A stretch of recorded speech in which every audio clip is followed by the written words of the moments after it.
Louisa Palffy, eyes only for him. Prologue. Protector.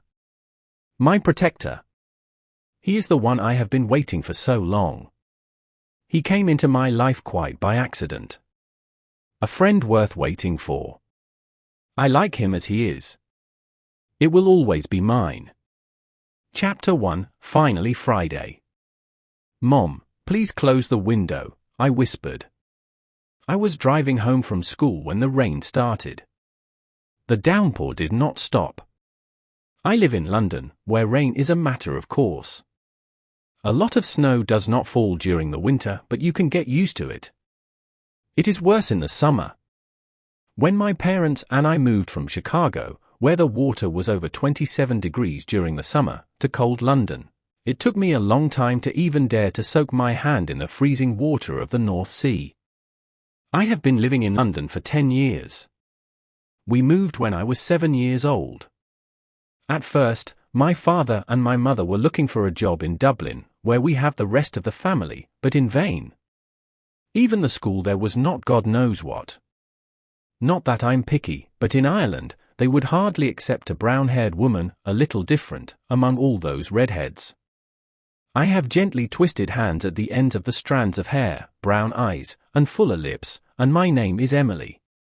Emily Hudson. I'm a little awkward at times. I really enjoy drawing, so it was hard for me to find a design school in Dublin, as I like to invent and create. I stopped my gaze in the front driver's seat. Mom Ismaya Hudson is very caring and kind. She has fine bronze hair tied in a bun. Something poked under my ribs. Who else but my younger brother? More stubborn, annoying, impudent, and at the same time the best younger brother. Mike is 6 years younger than me. His pale hair bounces restlessly around his rounded face. A green t-shirt accentuates his eyes of the same color. I noticed that we were approaching the house. Finally. Mom just turned our little yellow car onto Cypress Street. We live in a cozy house number 4 at the end of the street. The house is not big, it is just right for a family of 4. It has distinctive red shutters on both the first and second floors, and red roses are pulled on a small wooden ladder by the door. Beautifully matched to the shutters. In addition to working in the office at Jeremy, a company dealing with invoices from various stores, my mother is engaged in gardening, but only in our garden. She does not want to break away from the robot, which is a certainty in her regular income. Allegedly. But I don't really believe her. I know how much you'd love to open a small, fussy flower shop somewhere far from the bustling city centre. Our garden is decorated with oak of gigantic proportions. Yellow sunflowers do not match anything in the garden, but they illuminate it perfectly. I walked up to the massive red door and turned the key.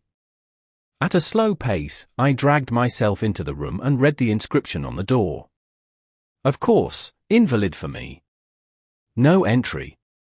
This only applies to Mike. I really like to dig into things, but the inscription is effective so far. I pressed the handle. I threw the wine backpack on a yellow chair with a soft flowered cushion and threw myself on the bed where the unread Harry Potter was waiting for me. Perhaps this literary genre will not be ignored by any teenager. Before I opened the unread book, I looked around the room. I was thinking about a small remake. My room was remodeled a year ago, but you know how it is with a teenager, and right away. Instead of a matte dark brown bed with flowered duvets matching the pillow on the chair at the desk under a large curtain with yellow curtains, I would put a white bunk bed with a table. And instead of yellow curtains, white curtains.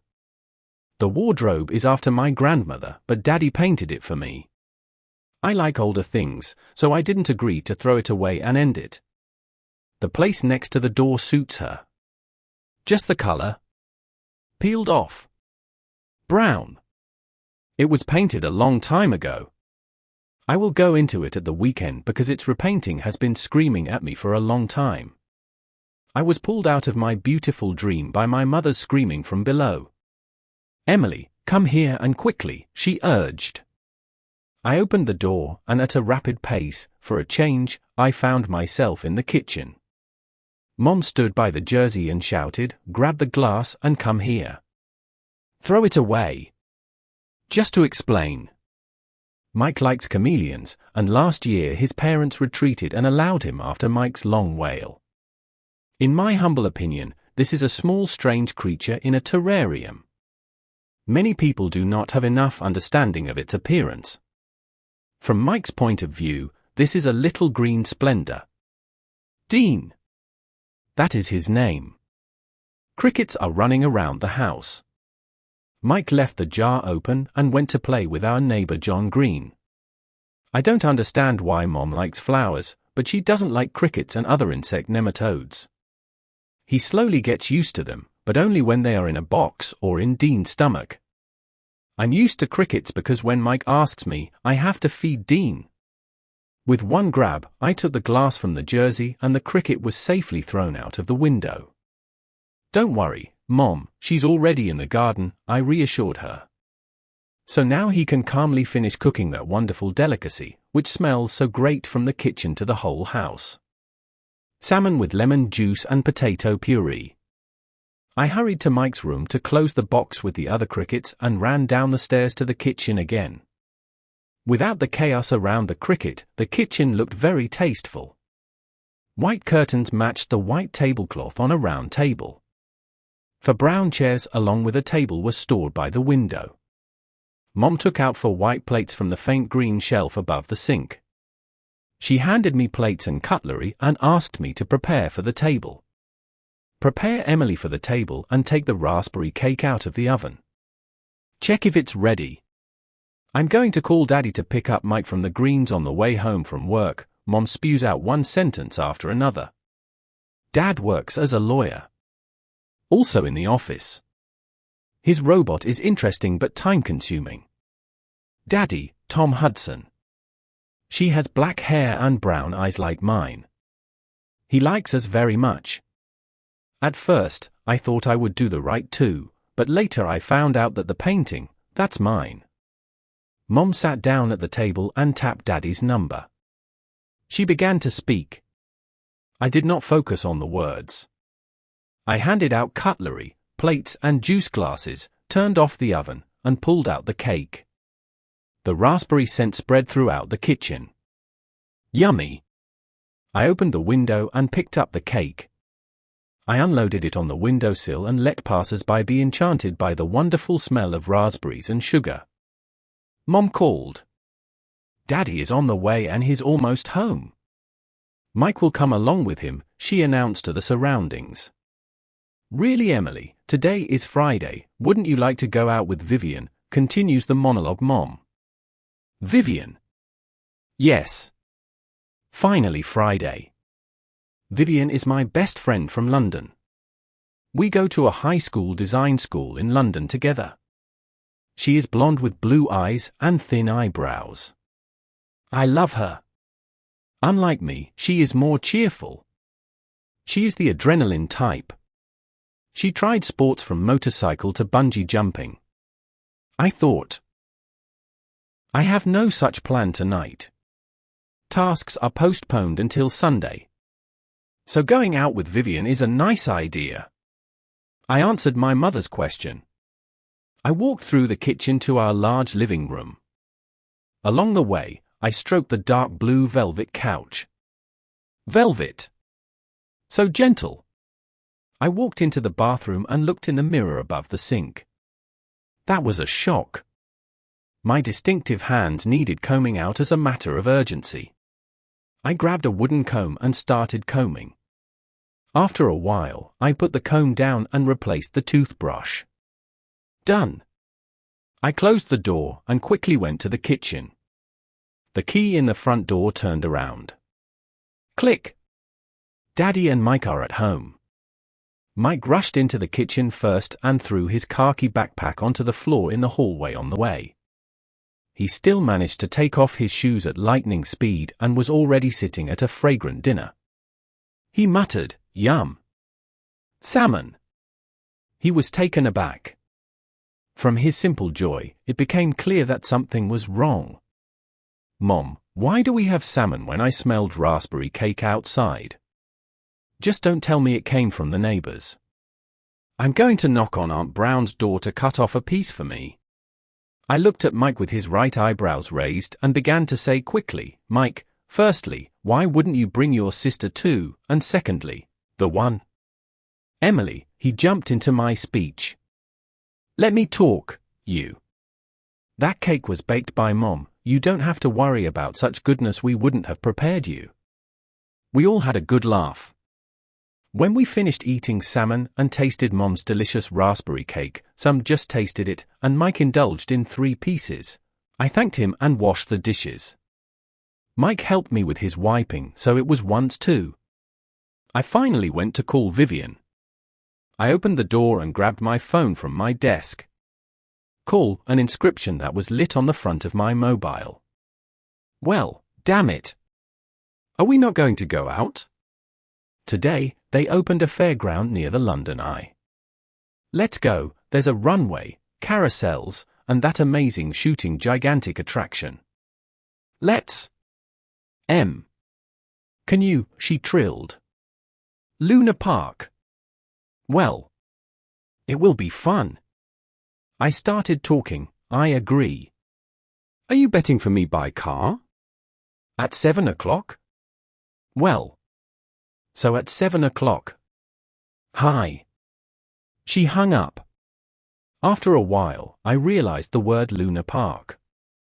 The smell of popcorn and sugar sprinkled on amazingly smelling donuts and a crazy ride on a caterpillar deer reaching up to the clouds. I can't wait. I opened the closet and looked into my immodest wardrobe. I put my things on the bed and thought about what would go well with denim trousers. I tried many options, from a striped t-shirt, a flowered shirt, a dark blue bodysuit, a green jacket, and a honey yellow short-sleeved t-shirt. I went back to the striped t-shirt. Variant number 1. I could have saved myself a lot of time because the room after changing clothes looked like a mild hurricane in the Caribbean. Who is going to clean this up? I pulled out red Converse sneakers from the closet and straightened my hair from my rucksacks into almost straight hair. Are you going? Screamed from the living room Vivian. I didn't even notice when she arrived. Apparently, I was preoccupied with the difficult activity of what I am going to wear tonight. I'm already, almost, dressed. I was stretching myself with shoe binding. I ran down the stairs, grabbed my favorite yellow handbag on the way, patted Mike on the hair, and waved to my parents interested in a program on the Discovery Channel. My parents waved my hand to leave. Vivian was already cupping her white Skoda, and I was boarding right behind her. Comfortable seats with a black cover were decorated with a wine ribbon, an unmistakable sign that she had just received the car. That is, in fact, a month ago on the 11th of August, when it was her birthday. 18. She is 7 months and 3 days older than me. By the way, I am born on Valentine's Day. The Day of Lovers has always been close to me and at the same time so distant. We have already come a long way. Point A, the house, we slowly moved away and were soon greeted by Point B, the fairground. Vivian couldn't wait. Today we probably exchanged hairstyles. She put on straight hair handles and I from straight shoulders straight. I laughed. She began tapping her fingers on the steering wheel. I set the radio to louder and we both started humming Christina Perri from the Twilight Saga. Our favorite movie and book series. Of course, with Harry Potter. 2 amazing science fiction sagas. Vivian still likes horror movies, but I've never been in the same boat with murderers and ghosts. I'm just scared. I've never seen a horror movie and I'm not going to do it anytime soon. The song is over. Our humming stopped. Silence. Only the engine of the car could be heard. We drove quietly for a while. After a while, I called and started a long debate. Vivian, I was wondering if you would be willing to do one thing with me. I was waiting for an answer. Vivian threw such a questioning expression. Well, I'm wondering what it's going to be. No. Either you're going to do something really boring or you're going to take a parachute jump with me. Or you go to a deep pool to dive into the deep water and you want me to be there with you because I swim like a torpedo and you like a floating cork. Not.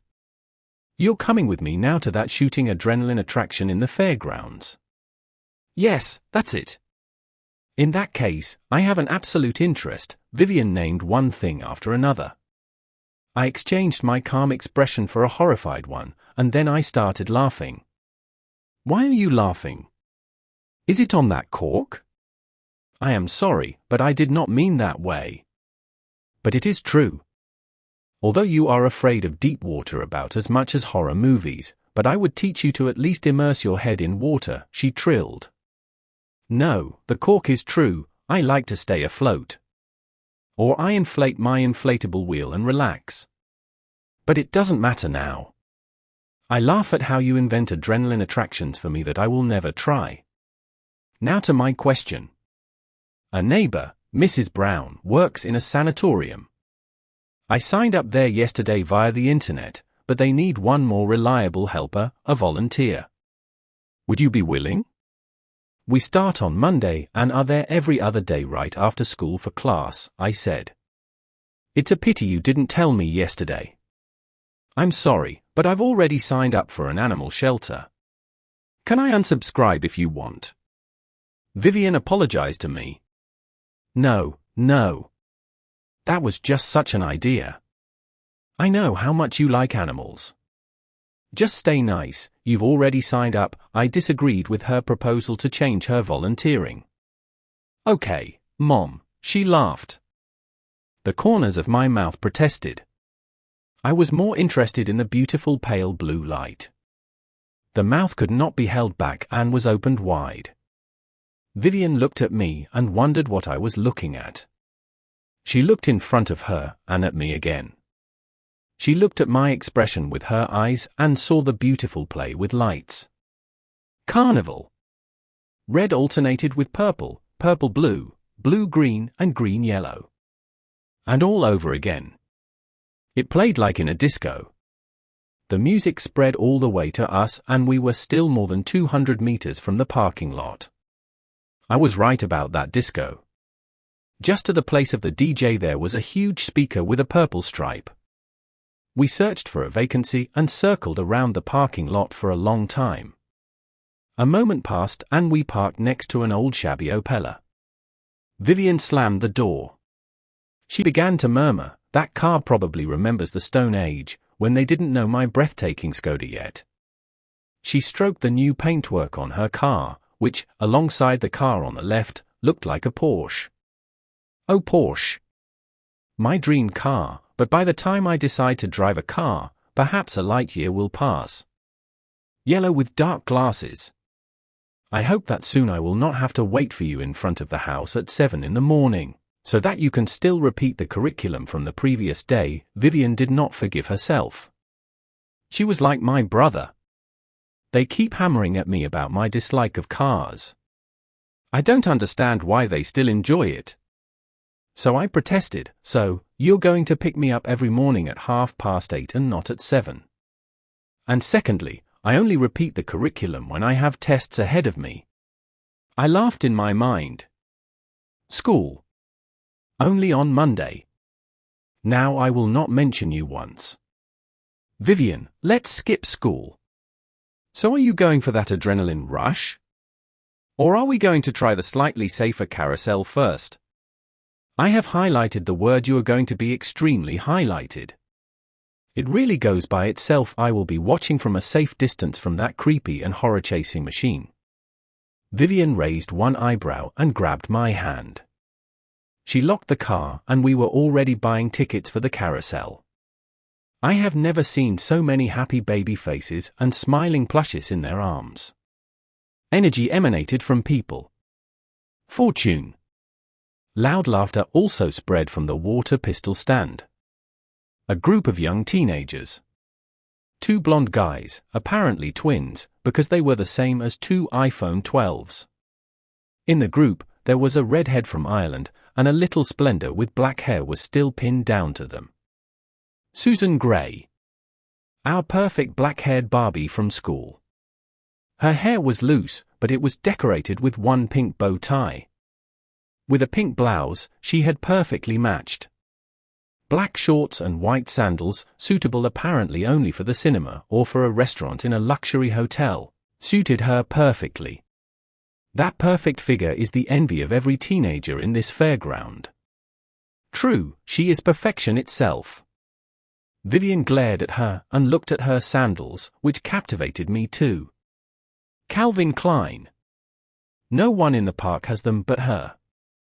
That is disgusting, then. I will ask them of my parents in vain, but how about earning money, thought Vivian. When he does not jump off the plane, he spends a lot of time in the shopping center. Her wardrobe is about as big as our bathroom. Her parents have a huge house. Mom works as an intern. Dad works as a real estate agent, so they have a steady income. The only thing they don't agree with is for Vivian to keep buying new and new clothes. It's a perverted joke because her mom is like a model and she also has a full wardrobe. But it helps charities a lot. So it's balanced. More and more things are piling up in Viviana's wardrobe. No kind-hearted gifts go to charity. She just buys. This time I broke out of my thoughts on my own. I turned the topic into dismay before the carousel. I saw how people walked from there quite drunk. Apparently, I got confused and I should have stayed firmly on my feet with this carousel. Come on, wake up, you're on the carousels, enjoy. I ordered myself. Vivian looked at me in surprise, because I proudly stepped out first. She raised her eyebrows, but said nothing. Apparently, she was glad that her friend woke up from a nightmare about the fear of the carousel.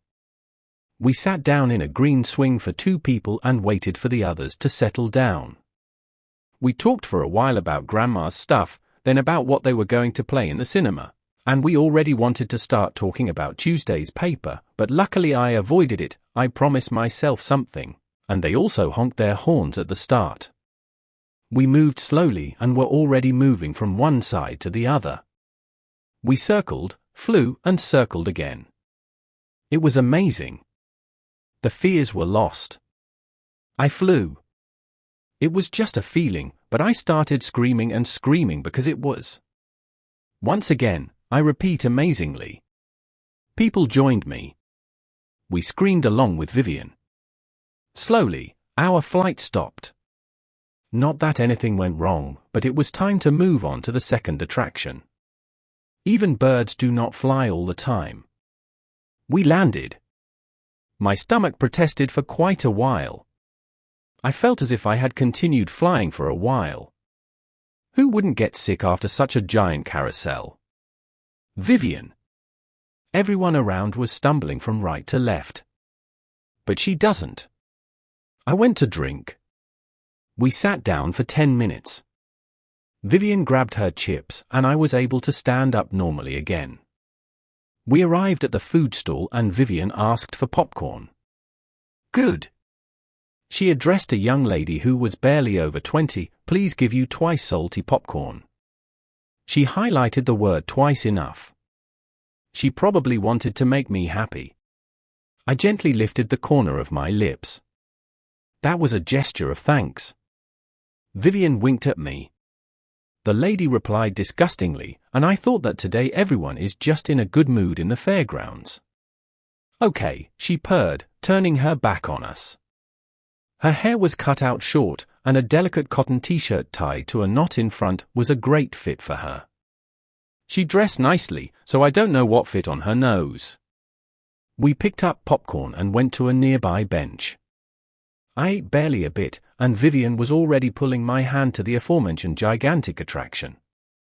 The last time she asked me, the answer was clear beforehand. You're going with, she asked me with a plea in her eyes. The answer is clear, no. I didn't say it cheeky, I just wanted her to know not to ask me. She smiled and I returned her smile. She nodded to me, and I shouted at her, come back to me clearly.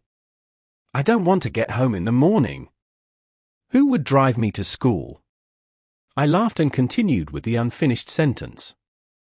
But don't really enjoy it. Vivian got into a huge circle full of people. Start in a minute, shouted an elderly gentleman with a grey beard. Perhaps it was the leader of the carousel.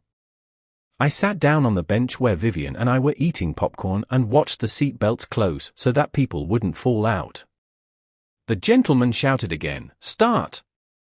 I watched the monster dragging Vivian up and down without a break. One moment I was happy to be safely on the ground, and the other I was tense to somehow get Vivian to the ground safely. Out of nowhere, a black-haired Barbie, Susan, ran up to me and sat down next to me. She began to speak. "Like Hudson? I see that you came alone. I'm having a good time. Don't want to join me," she said condescendingly. "No," I proudly replied, "I didn't come alone. Vivian is also here." "Oh, so an inseparable duo. If you're not interested, hey," she left, glaring at me.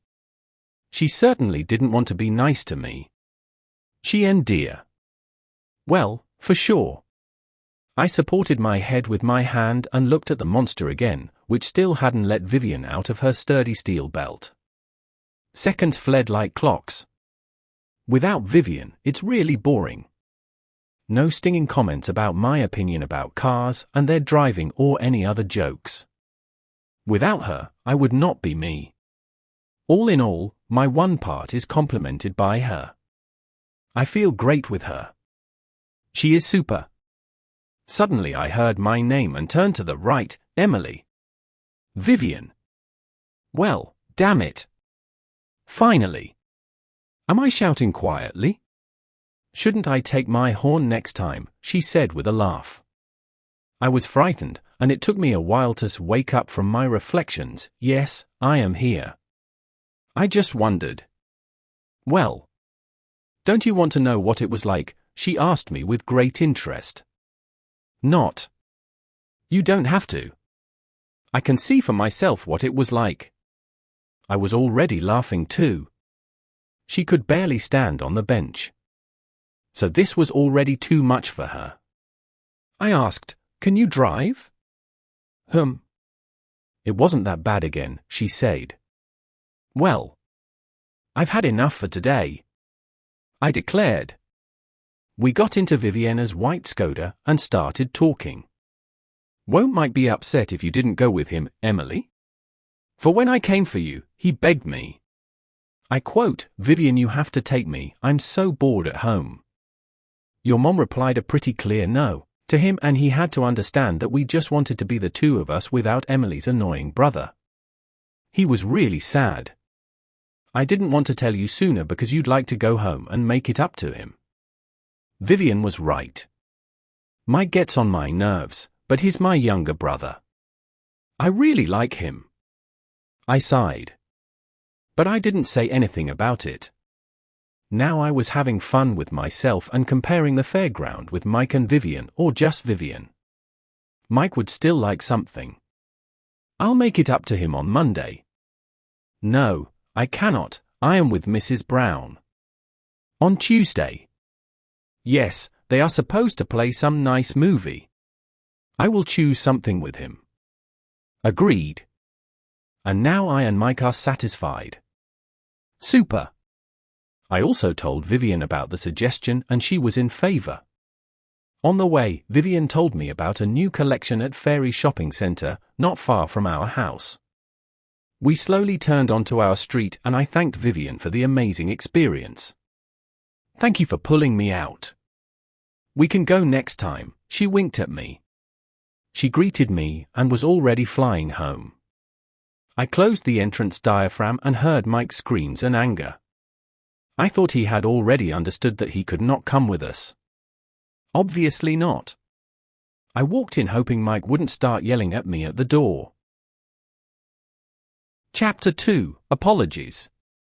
Misfortune. He was waiting for me in the hallway, arguing with his parents. I probably had the best evening out of our family. Mom and Dad probably didn't watch TV in peace today. The natural history film was apparently about Mike and his bear roar. I walked in and greeted each other nicely. "Hey, it's me, how are you?" Of course, I knew Mike's answer.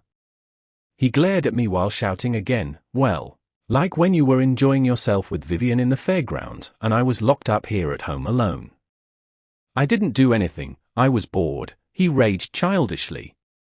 "Mike, so you missed my constant notifications. I'm sorry, I came up with a great program for us. We will go to the cinema for some fairy tale," and then he began to thunder even more. "I'm not going to a stupid fairy tale. I want to go to the fairgrounds." He chuckled and threw himself on the couch. "I hate you." It's like someone poured a bucket of ice on my head. I froze. I was already angry. I shouted, "Mike, why are you calling me that? Is it because I didn't take you to the fairgrounds? You don't have to scold me for it." Parents exchanged glances. And Daddy intervened. "Why do parents always have to deal with sibling quarrels?" "Me," he said in a very sad tone. Mike got up and interrupted Daddy at the start sentence. "I didn't really expect this." Mike hugged me. "I would like to be with you only." He looked at me while speaking in an even sadder tone than Daddy. "I'm sorry I scolded you." His tears were already on the edge. And it was the turn of excuses. "Mike, you forgive me for not taking you with me." "Emily, and does the cinema still apply?" he asked me. "But you didn't want to go," Mike smiled. "So we went to see my laptop, what they were going to play in the cinema on Tuesday. We have found a comedy suitable for children under the age of 15. She sounded interesting. We read the description of the film. Doctor Strange is a 2016 American superhero based on the Marvel Comics character of the same name. Crazy movie. We may like it. Mike Ma is very fond of superheroes. The whole room is covered with newspaper clippings. Superheroes and villains. I closed the cinema page and turned off my laptop. Mike couldn't wait. He was excited about it and spent the whole evening doing nothing but the cinema with his super sister. I will somehow endure this cinema. However, who would I make happy if not my superhero brother? I sat down on the couch with my parents, but I didn't sit still for a long time. I wandered around in the kitchen for a while, then changed my position and moved to the couch again. Actually, I was so restless because someone was still occupying the bathroom. I needed a shower. Well, finally, I gritted through my teeth. I walked over to the bathroom and rolled my eyes at the clock on the way. With my mouth open, I began to say, "What time is that?"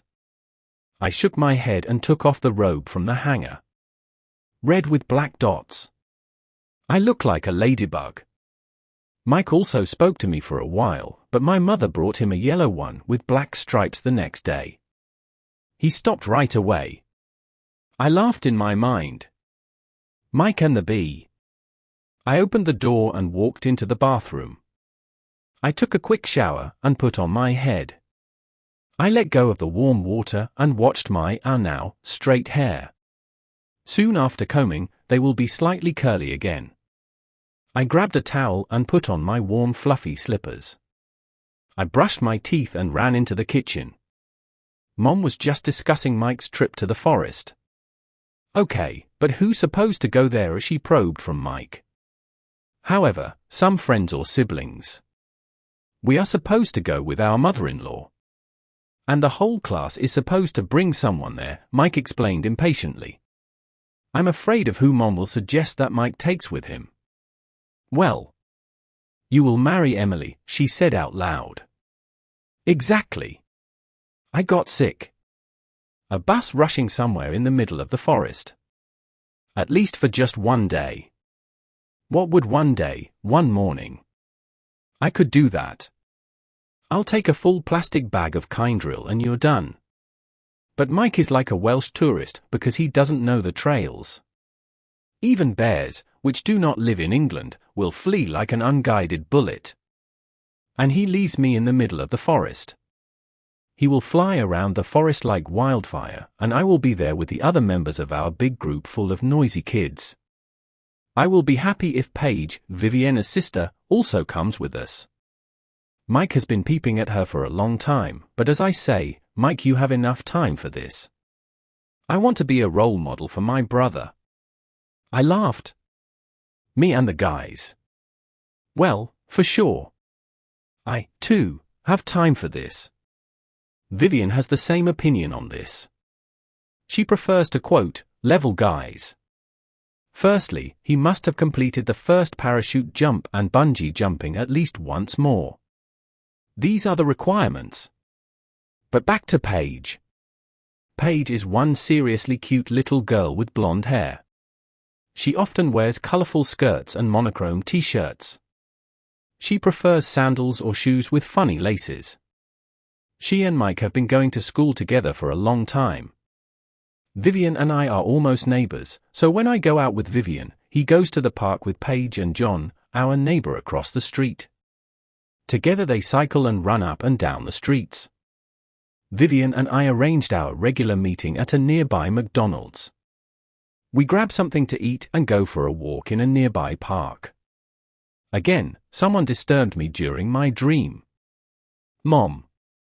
Emily? So, are you going to go to the mountain with Mike on Wednesday? She urged. Hey, but first I need to buy a plastic kind drill, because they would kick me out of the bus at the first turn. And where are we actually going? I asked. Cotswolds AONB, Mike replied to me. Cotswolds is a nature reserve near Swindon. The bus ride there takes longer than a long time. Just over 2 hours. But I have something to look forward to. I have so many plans this week. I don't know how to download it. Sanatorium on Monday, Mike's cinema on Tuesday, Mike's trip on Wednesday, and a sanatorium on Thursday. Oh. I agreed to the trip and said goodbye to my parents and the trip preoccupied with my brother. The cinema has obviously passed him by, but he will probably not forget it. I opened the door to my room and rolled onto the bed. Finally, and I opened Harry Potter. I read for an hour. I looked at the alarm clock, where 23:20 were lit. I did not hear any footsteps from below, so my parents also went to bed. Mike is definitely dreaming a second dream. And I should also plunge into the paradise of dreams. I let my eyelids close with fatigue and was already dozing off. Chapter 3, Sibling Love. I woke up before 9:30 in the morning. Hooray, Saturday! It was my first thought when I regained consciousness from a restful sleep. Mom had to go to the store with Daddy, so Mike remained in my care. By 9 o'clock I was still rolling over, and when I was already uncomfortable just hanging around in bed, I went to see Mike in the kitchen. The kitchen was empty, but the TV in the living room was already going. Tom and Jerry. I have no idea how it is that it has not yet passed him by. I looked at my mother's message on the fridge and blinked twice. We're home in 3 hours. My dad and I need to go to the city center to jump into the bank. Well, it's all fun. I still have to babysit my little brother for 2 more hours. Super. I heard footsteps from behind and felt someone push me to the side of the fridge.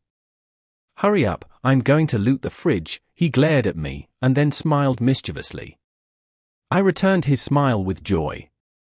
Mike, don't even try. In the refrigerator there is a maximum of onions, mustard, and 1 cottage cheese. Misfortune. I closed the fridge in front of his nose with my hand. He stuck out his tongue. How else? Well, I hope you don't want to tell me that you make sense to have onions for breakfast, I laughed, and he had his. A very dissatisfied expression. I repeated, bad luck. He walked away to the couch and crossed his arms in front on his breasts. And he glared at me once more. I said to myself, how many times will I look at me, so many times will I return my very useful smile. Useful for such situations. I wasn't very creative with breakfast. I had cottage cheese with cinnamon, which I found somewhere on the shelf. I didn't even bother to take out the plate. I ate straight from the crucible. I took a bag of cinnamon and began to pour. Yummy. The truth is that it doesn't satiate me much, but by the time my parents arrive I'm eaten.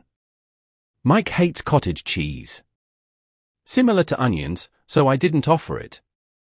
While I was sitting on the couch eating the seasoned cottage cheese with a spoon, Mike threw his hateful look at me a few more times. Sibling love. Will you switch it? Or is this your best offer in the daily program? I drilled into it. Mike, but seriously, even those Marvels are better than this. I told him. Tom and Jerry is a top performer. That is, except for the Avengers, Tom and Jerry will not surpass them either. After all, they should receive the most Oscars in the world. Did you know that actor Chris Hemsworth, who played Thor, was born in Melbourne, Australia? I always wanted to meet him. And when I logically find his place of residence, I can go ring his bell and ask for an autograph. And when he doesn't open it for me, I use his hammer with endgam and smash the door for him.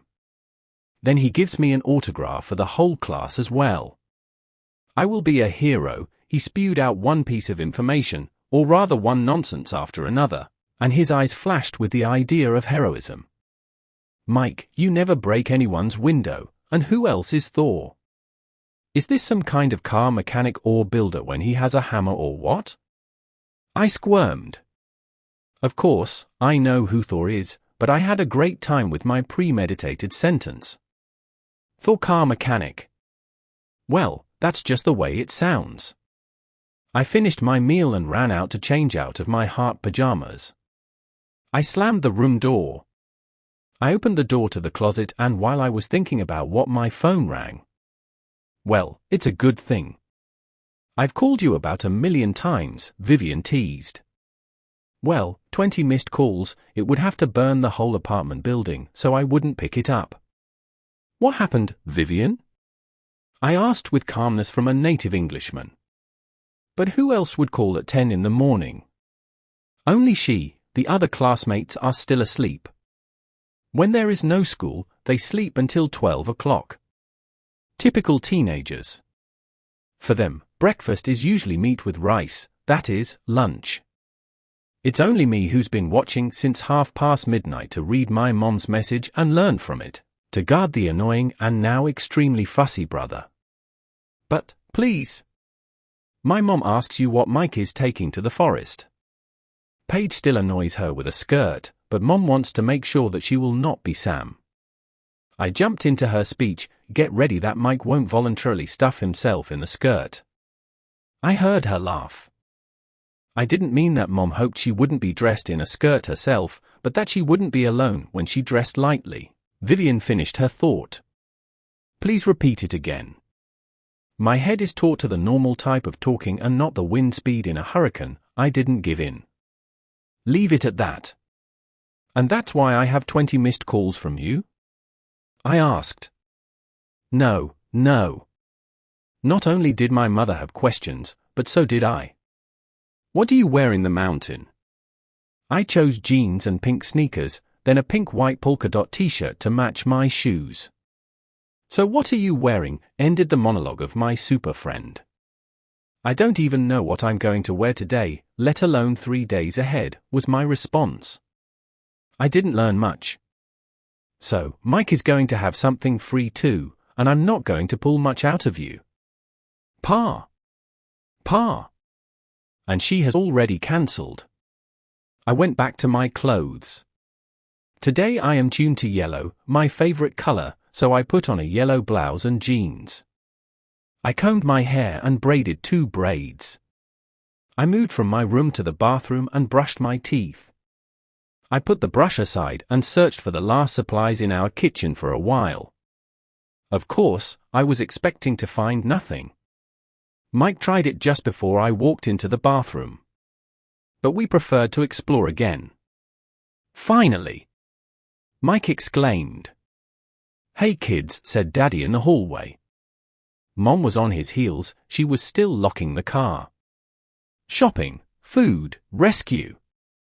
I will not finally die of hunger, shouted Mike happily. I quietly enjoyed free TV on the couch. I was just switching from program to program, and until my mother handed me a fresh baguette, I didn't really notice the surroundings. My eyes lit up. Yummy. French baguette. I bit off the end and listened to the crunching. I finished my meal. Mike was digging in his shopping bag like a miner in a mine. Or like when a hamster runs around its infinite wheel. He rummaged through the bag one by one and grabbed something from each. If he took one thing from every single bag and put it in place, I could have one less job. But no. He puts what he grabs in his hand on Daddy's jersey and he then puts it where it belongs, or what he catches, he unwraps and eats it. I evicted him from the kitchen and moved him to the couch.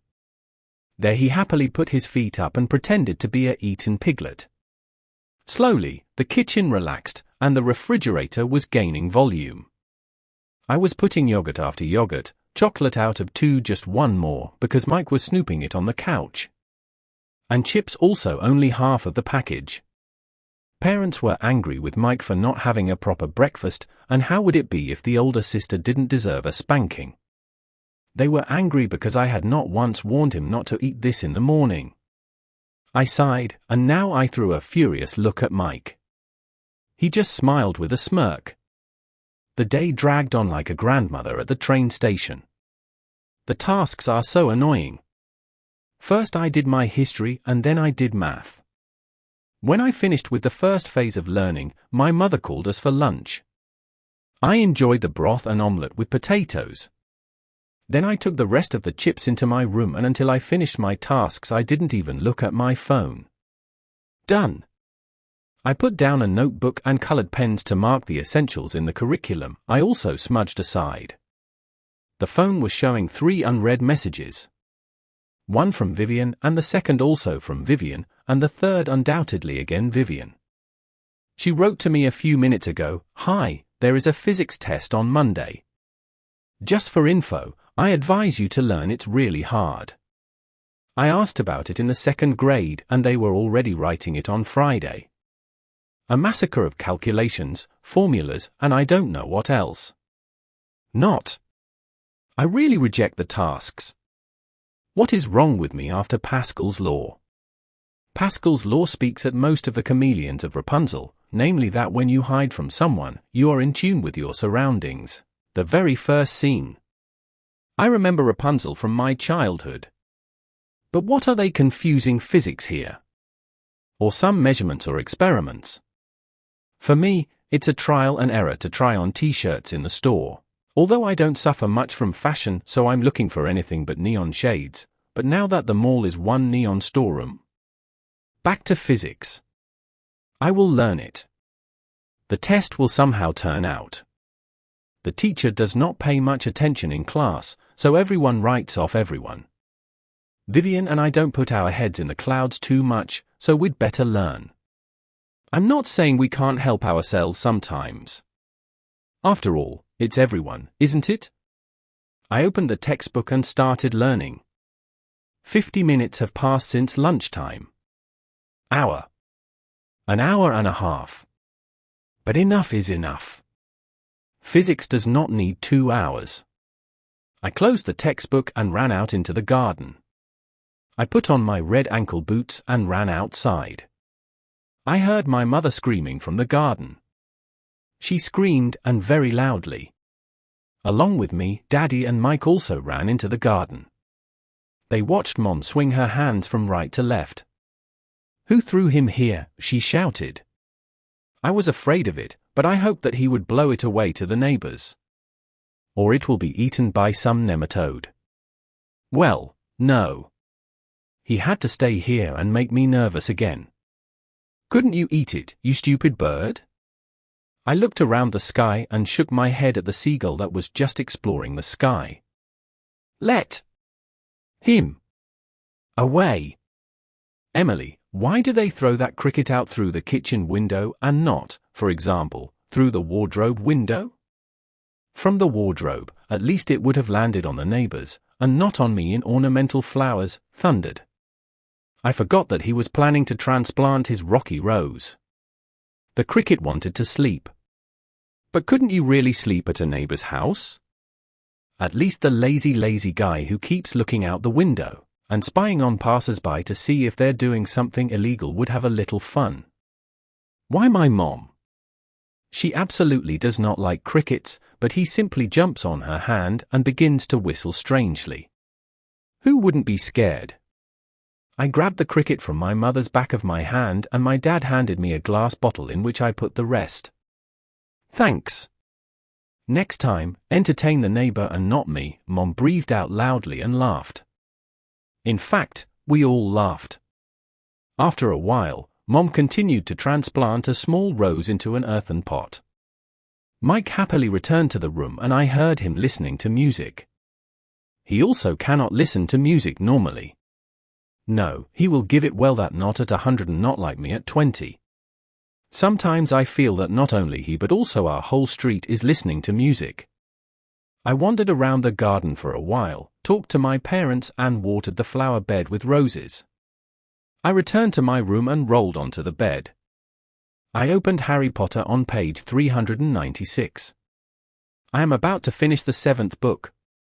I have no idea what I will read afterwards. I'll Google something. Google is my second head. My slightly smarter brain. There will definitely be something there. I'll look into that later. I unraveled my hair from the braids and started reading. Oh Dobby, I loved you so much. Why? I fell asleep. Right above the book, because I woke up in the morning still in a blouse and grey jeans. This time the book served as a hard pillow for me. Chapter 4, My Wish. Damn it! I scolded. In 1/100th of a second I was on my feet. Not. It can't be Monday. Misfortune. There is. School and, in turn, terrible teachers. Why can't only those holidays be a week longer? I dragged myself down the stairs like an even slower snail. Parents with Mike were already eating cereals. They looked at me, but I had absolutely no idea why. I nodded to them, but I couldn't get enough of the words. I'm still too tired for that. Mike began to chuckle. I don't understand what. Next, I dragged myself into the bathroom and saw my image in the mirror. And this is who? This. Not. In the mirror, I looked like a scarecrow from the field, which even crows are afraid of. Or, in my case, my younger brother is also laughing at me. I grabbed the brush and thought how good it was to unravel my braids. That would really make my head look even worse than it does today. I started combing myself. I walked out of the bathroom and sat down at the table. Mike continued to laugh. Well, ha ha ha. I glared at him. I took a spoon from a drawer in the kitchen and a bowl of drezu. I opened the fridge and pulled out the milk. I moved to the pantry, where I bent down on the bottom shelf and pulled out the cereals. I teleported back to my chair and Mike kept giggling. Mike, his mother warned him. I looked at him siblingly. I didn't really like cereals today, so I pushed 5 to the edges of the bowl with a spoon. Mike finished eating first. That is, if it can be called eating. He literally gnaws. Sometimes I feel that he is an omnivore. That is, except for nails and screws. Although it is said that iron is important for the human body, no member of our family has tasted screws and nails. No one dared to do this. I would rather eat onions, which I hate from the bottom of my soul, than clog my stomach. But away from the food. I am returning to a reality where nails are not eaten. September, and still a whole new school year ahead. Yup. I thought bored. I washed after myself and also after the swallower and my parents. When I was done, I went to change from tight jeans to even tighter ones. I changed my mind. Today is extremely nice for the fact that it is September and I am in London. And so it is worth putting on a yellow skirt. I closed the door and ran to the closet. I was digging in my clothes until I came across her. "I've got you!" I exclaimed happily. But what about her? I don't know. I dived back into the depths of my wardrobe, based on shoes rather than dresses, t-shirts, skirts and trousers, looking for 2 knee-highs. One dark blue with daisies and the other black with red hearts. I found them and quickly got dressed. I finally put on a heart-shaped and planned yellow skirt with a white shirt. I looked in the mirror and quickly combed out my bun. I put on red ankle boots and picked up my sun-yellow school bag. Vivian was already eagerly honking in front of the house. "Is it already 8:30? Damn it." I ran out of the room and took the stairs 3 at a time. Next to my mother, I just squinted. Daddy was standing in the front garden, so at least I shouted hello. I got into Viviana's white coda and she was already starting. "Well, damn it." He says it quite often and it gets on my nerves. Can't it be exchanged for a normal human simple hello? "Hey Vivian." I greeted her. We drove quietly on the way. It's not that we didn't have anything to say to each other, rather we didn't want to talk. We both hoped that school would miraculously be postponed by 2 weeks due to a checkup or a breakdown. Miracles don't happen while you wait, I'm used to it. We were already in front of the school. I go to Art Academy School a short distance from home. Thus, by car it is a short walk from the house. And you're like, couldn't she park even further? I threw a questioning expression at her. Not. The beginning of the school year. You have to run a little in front of the body. Come. She got out of the car. She wore a gorgeous green t-shirt and black shiny jeans with black pumps. I don't understand who puts on boats for school. Well, under already, she screamed and pulled my hand. I barely got out of the comfortable seat of the car. With my left hand, which did not pull me out of the car, I grabbed the yellow school bag from the back seat and was already standing on my heart-black legs. The day was boring. My wish is that I do not sit so bored in the school bench for the rest of the school year. I am looking forward to a normal school day and professional art subjects. Vivian literally devoured the school atmosphere when she didn't have to learn.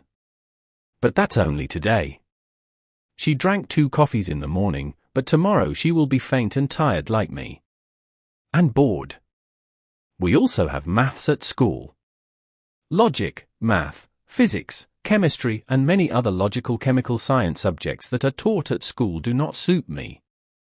So I don't collect 5s. But I don't even collect units, I'm not a philatelist. Not. I've never been the best of the class. But by taking a year at a new school, I also got a worse grade than a 2. No one is perfect, but the curriculum does not change. School, evaluation, and classification always, but really always remain the same. Mike is worse off than me. Occasionally, a foursome randomly lands in his school book. So I spend time with him at my free time, and he brings home a foursome? Well, not this one. I endured it for a while, but then I told myself that it was his grades and not mine.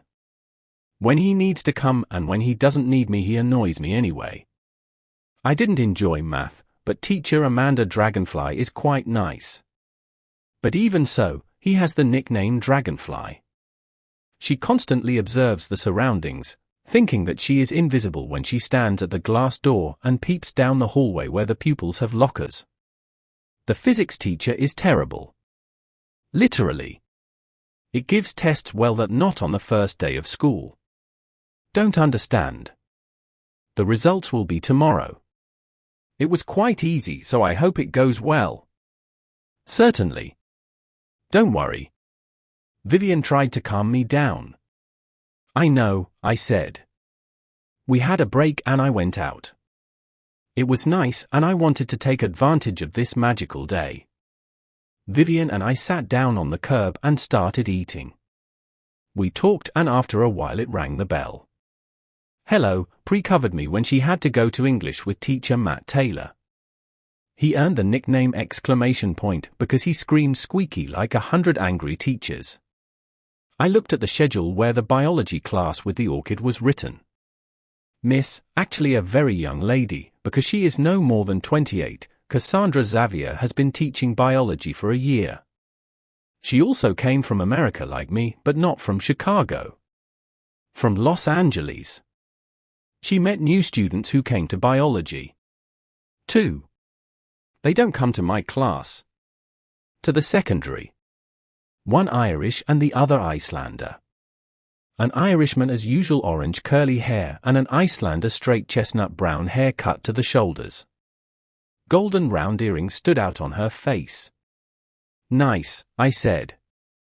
The newcomer Irishman introduced himself, surrounded Ireland, said something about himself and sat down again. Iceland's Lara did the same in reverse order. She talked about fashion and why she enrolled in the art academy. She reminded me of Vivian's style of dress. After the end of the lesson, we had a corporal one. Horror. We ran and ran.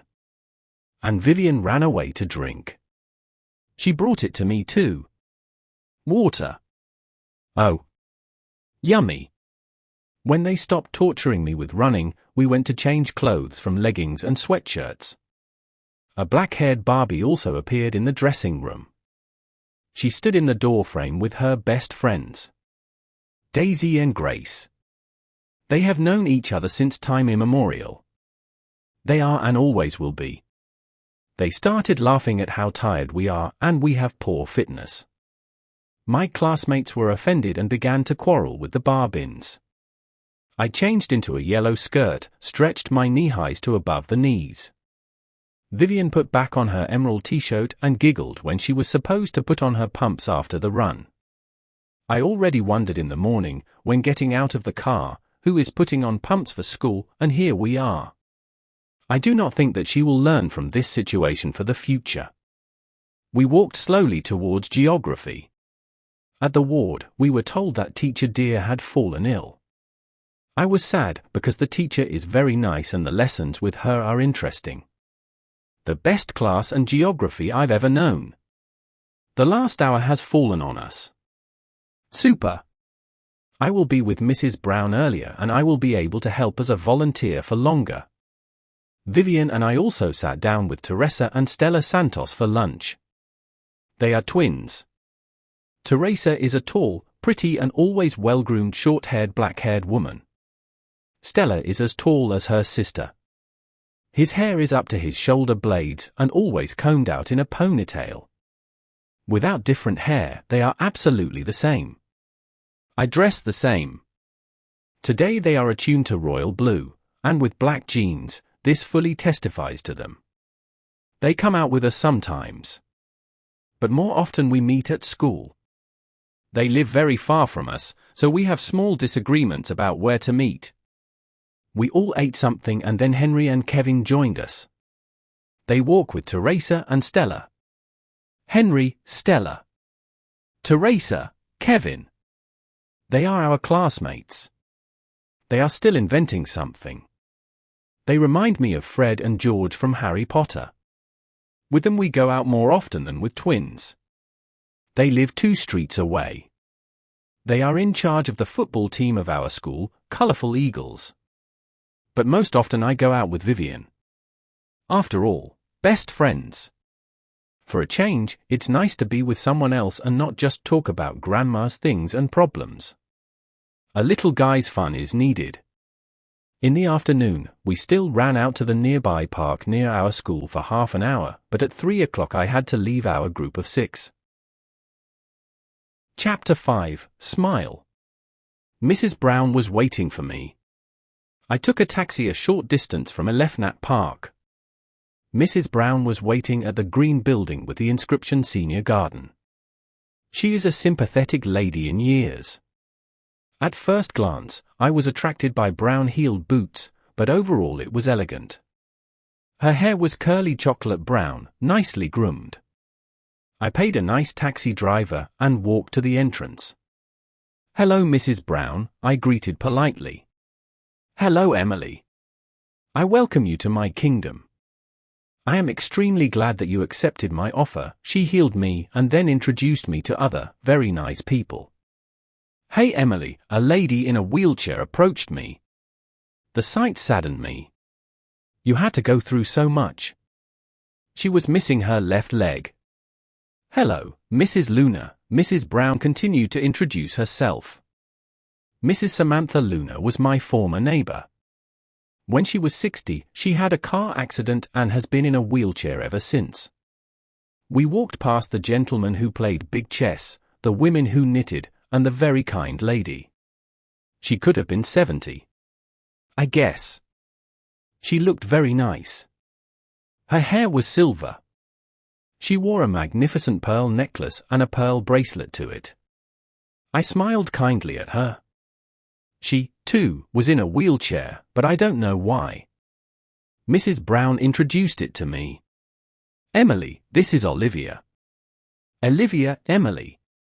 "Hello, Mrs. Oliviand. I am a new volunteer at Garden Senior. It's nice to get to know you." She was full of life. A smile lit up her face. Wrinkles were covered with a happy smile. "Hello, Emily. My name's Olivia Dawson. I love getting to know you too." She spoke to me kindly. We talked for a while more and together we went to see the garden where there was a yoga class. Then Mrs. Brown introduced me to the director of the sanatorium. The director is Joey Olson. I know her from TV. When she was younger, she sang on stage in front of thousands of people. When she came to an older age, she was replaced by her daughter Katrin. I like her songs, or rather know them, but they are not one of my favorites. The first place for me belongs to Ed Sheeran and Christina Perri. Katrin sometimes helps in the sanatorium, but apparently I will not meet her because she is traveling in New York. For the sake of a career. From the headmistress, we moved back to the reception.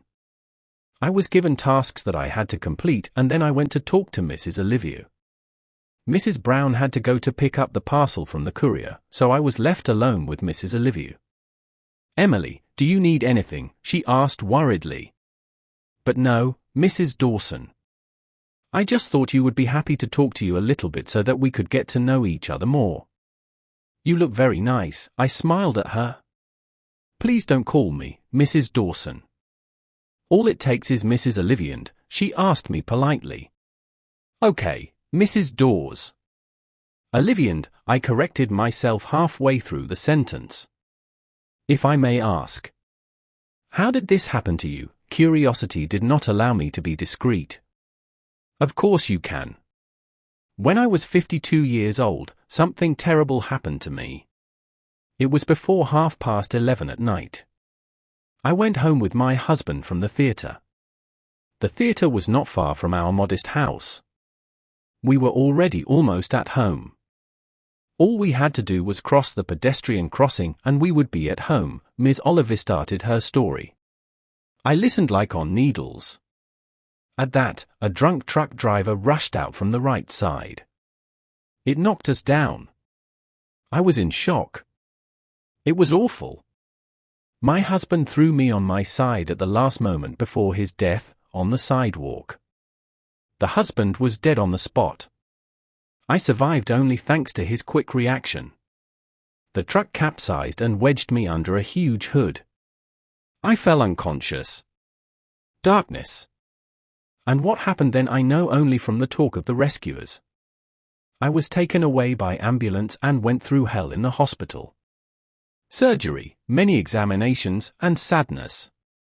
I was very sad for my husband, but today I am grateful to him for saving my life and sacrificing himself. I wiped the tear that flowed down her face with my finger. Even after so many years, it was still a very sensitive subject. "I am very sorry, Mrs. Olivia. He did what was right and he was definitely the best person in your life." "You're right. He was and always will be the best and kindest man in my life. You're brave how you handle it, I supported. Thank you, very kind, she complimented me. I smiled gently. I came to regret that the life story of this lovely lady was so sad. Don't be sad. Almost everything went well. She saw that I was worried. Thank you for telling me. And when we say that everything went well, this is my daughter April. A woman entered the room. She had waist-length hair. Bronze brown turned on in a braid. Hey, you're Emily, aren't you? My mother told me about you, how you were going to help old people. She greeted me politely. Yes, I'm Emily. Hello. I greeted the lovely lady. At this time, it's hard to find a girl as willing and kind as you are. Thanks. Mommy, I need to order a checkup with a doctor. Would you come with me? Asked Mrs. Olivey. Yes, but first, she looked at me. See you, Emily. So on Thursday. Hi, my. Goodbye and have a nice day. I greeted to leave. I moved back to the garden, where Mrs. Brown was talking to an elderly gentleman by the marble column. I looked at my phone. It was exactly 15:38. It's time to go home. So I walked closer. Sorry. Slowly, I have to go. Thank you so much. See you on Thursday. Goodbye. Okay, Emily. And a happy journey. Hello, she nodded to me. Chapter 6, Here and Now. I opened the goal and dialed my mom's number. Hey, Mom, are you coming from work? I'm just leaving garden, will you pick me up? Okay. So in 20 minutes, we will meet in Elefnat Park. I still need to get something done quickly. Hello. Hello, I replied. Wait 20 minutes? After all, it takes a long time by taxi. I'll have to run around. I had been running for a long time and was almost at Elefnata when a pedestrian red light jumped on the traffic light. But come on. I pressed the green button to speed up the green at the traffic light. But nothing. Yup. Mom was already parked. I have probably never stood at a traffic light for this long. My phone rang.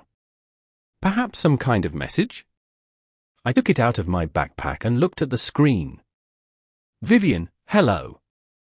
How much are you at home for? I need help with English. Contact me when you arrive.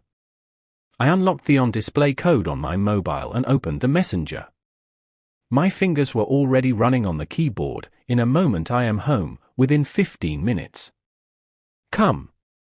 I am waiting for you. All I had to do was send a button. She wrote back, oh, okay, Emily. I already have only a few % on my mobile, so we will meet at home in 20 minutes. When? I asked myself. But after all, Vivian wrote at 15 and not at 20. I looked at the news again. There was nothing with Vivian's name except her question of whether she could come to tutoring. But just below was Mom. I wrote back to her. Not. I called my mom, but the lady on the phone line told me one and the same sentence round and round. The called subscriber is temporarily unavailable. The called subscriber is due. I took my eyes off my phone back to the road. Mom was already starting. The distance from me to her car seemed like infinity to me. At the traffic light, which did not turn green even after a minute, I patted my foot restlessly. Yup. Green. I flew through the passage at lightning speed and was already halfway through the park. Well, in vain. The yellow car in which my mother was sitting was back in heavy traffic. I stopped and sat down on the nearest bench. I called her again. And again, the lady replied disgustingly as she did last time. Can't you be quiet for a while? A passerby looked at me very disgusted. He was also on the phone and probably thought I was yelling at him. It's not up to you, I replied in a pleasant and apologetic voice. He continued to stare. Other passers-by were slowly approaching, and I still couldn't reach anyone. Daddy was occupied. And Mike? Mike has his phone hidden in his mom's closet in a bottom sock drawer for 2 weeks. They got into a fight with classmate Justin to check their homework. Mike wrote off one homework from Justin and Justin another. And so the class teacher figured it out for them, and no one wanted to confess. And Mom knows very well that Mike would far from think of looking into the bottom drawer. I called my dad and Mom again and again. Again, nothing. I got up from a comfortable bench and continued on the centre of London. I walked past the hairdressers, where I nodded to the twins. Stella was going to have her Kanekalan braided into boxer braids, and Teresa was going to have her hair curled up at a party on a Saturday night. Later, I stopped at the ice cream and looked into the empty leather wallet in amazement. My expression turned into something between astonished and sad. I forgot that I only took £20 for a taxi and also to pay for Mike's trip on Wednesday morning. I didn't take any more. Who should have known that Mom's mobile runs out of power just when I need it most, and it's more than an hour 20 home. 5 full 6 kilometers. Not so much even former Olympic champion Alfred Tyson may have ever run. During my long journey home, I met not only strangers, but also acquaintances. Vivian's Aunt Karen, who was in the flower shop, Mike's classmate, whom I actually thought about recently, and Mrs. Brown, who was just getting off the bus, but she was far away, so I didn't want to shout. I nodded to her, but she probably didn't notice me because she was on the phone and it looked like she was really in a hurry somewhere. It began to get strangely dark. A few clouds flocked to the semi-clear sky. At the beginning of my trip home, I didn't notice it, but after a while it couldn't be overlooked. A fog of dark clouds shrouded London. Rainy, dense and grey. They have just decided that they will expire in this place. Here and now. On my hands, where I read messages from Vivian from my mobile, I felt small soft droplets of water. It started to rain. Very gently, but it has begun. In a few minutes, the people around me began to pull out umbrellas. Blue with dots, iridescent, pure black and green with yellow stripes. My favorite ankle boots just came in handy. Just that umbrella would come in handy.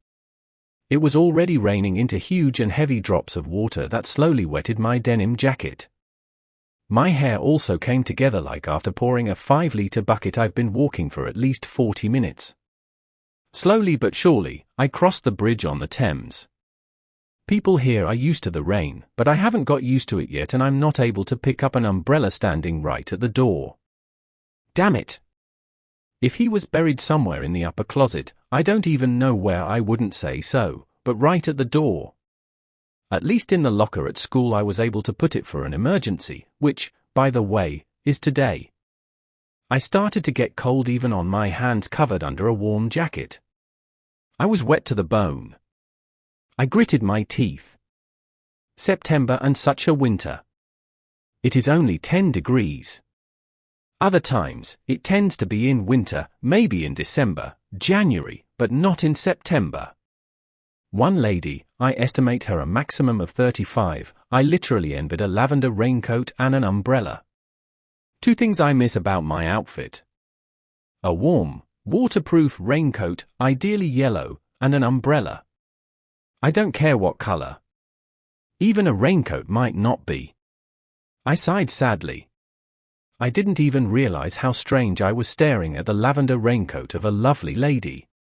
But the truth is that she was not nice. What are you watching? Do you envy? She said with a triumphant smile. Yes, I envy. I wanted to reply to her. And to be precise, I envy that dry clothes and dry hair. She left, and I had nothing to admire. The clouds were still heavy and grey. The sun did not shine through the dark clouds, and today it will not be. By the time I get home, I've already managed to fit in. London is an evening full of humour. Laughter and joy could be heard from the restaurants, of course, on the covered terraces. People ate and had fun. It could have been 5:30.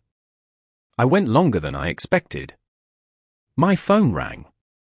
Vivian called me. All I had to do was pick up the green button with the inscription. Well, damn it, I thought I would avoid that word tonight. But I don't want to tell her to stop, because without a well, it wouldn't be her. Surprised, she asked, "When did you want to write me off? Tomorrow or the day after tomorrow? Perhaps in a week? Or perhaps never?" I heard Vivian's giggle on the phone. And that's when I heard a sibling argument on the phone. Paige. Disappear from my room, she shouted at her sister in a warning tone. "I'm sorry, Emily." Paige wanted to know where to find Mom's cheesecake recipe. "Okay, cool," I replied with joy. I forgot to call you and I was holding my phone in my hand, but then I looked at the amazing purple raincoat. But that's for a long time. Yes. You can come. But tomorrow, because by the time I get home, it will also be midnight. Silence. And then laughter. Loud laughter. Something ridiculous? I asked in surprise. Not only. You're out and you won't call me? Well, this is not. I'm already starting, just give me a moment. I want the name of the disco club you are in. And even how do I reconcile with the people around me? I want at least 5 puppets around you. Tell me what they're wearing. Black, blue, or green jeans go well with a sequin t-shirt? What do you say? Or do I have? Halfway through the sentence, I interrupted her. I'm not at a disco, but I'm soaked in central London. But I would accept your Skoda. First, you disappointed me. And secondly, where are you more precisely? She muttered. Tower Hill Memorial. I'm a little further away, but it doesn't matter. Nothing else came to mind so quickly. So I'm going to get dressed. That is, rather to change clothes. You owe it to me with that disco. I've got it with you. Remember. Hey there. Past. I stopped and turned 180 degrees towards the tower. I gently added to the step because I saw the roof and a small dry spot underneath, where the rain did not reach. There I found my temporary refuge, and all I had to do was wait for Vivian. I watched people for a while, but then they started noticing me, so I stopped. I looked into the phone and the online math assignment sent to us by Miss Helly. I have already spotted Vivian. So first shake like a dog in front of the car, so as not to get wet with my car, and only then sit down. She smiled into a wide smile. And so do I. It would not be possible not to laugh at that. I like her somewhat biting humor. If I had a car, I would also force Vivian to do it. But this is just for amusement. I shook my head and got water out of my soaked hair. Vivian had a good time. With a laugh, she told me I didn't mean it literally. Sit down. She ordered me, still with a laugh in her face. I sat down. I no longer intended to stand in the rain. We drove while talking. Let's leave the tutoring to that today. Tomorrow is also the day, and you have to wash your hair. I won't let you go to school like that tomorrow, she said in exactly her mother's tone. I was thinking about tomorrow afternoon. Well. So tomorrow at 5 o'clock. I'm still going to the cinema at 2 o'clock with Mike. By car it is so pleasant. But only on the passenger side. Perhaps not. Hello. I greeted her to leave. I nodded to her.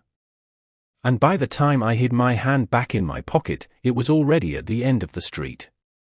I snuggled up to the door and felt the spare key on the top frame of our red front door. I've got it. I grumbled. Chapter 7, Subband. I opened the door and Mom and Dad were sitting at the table.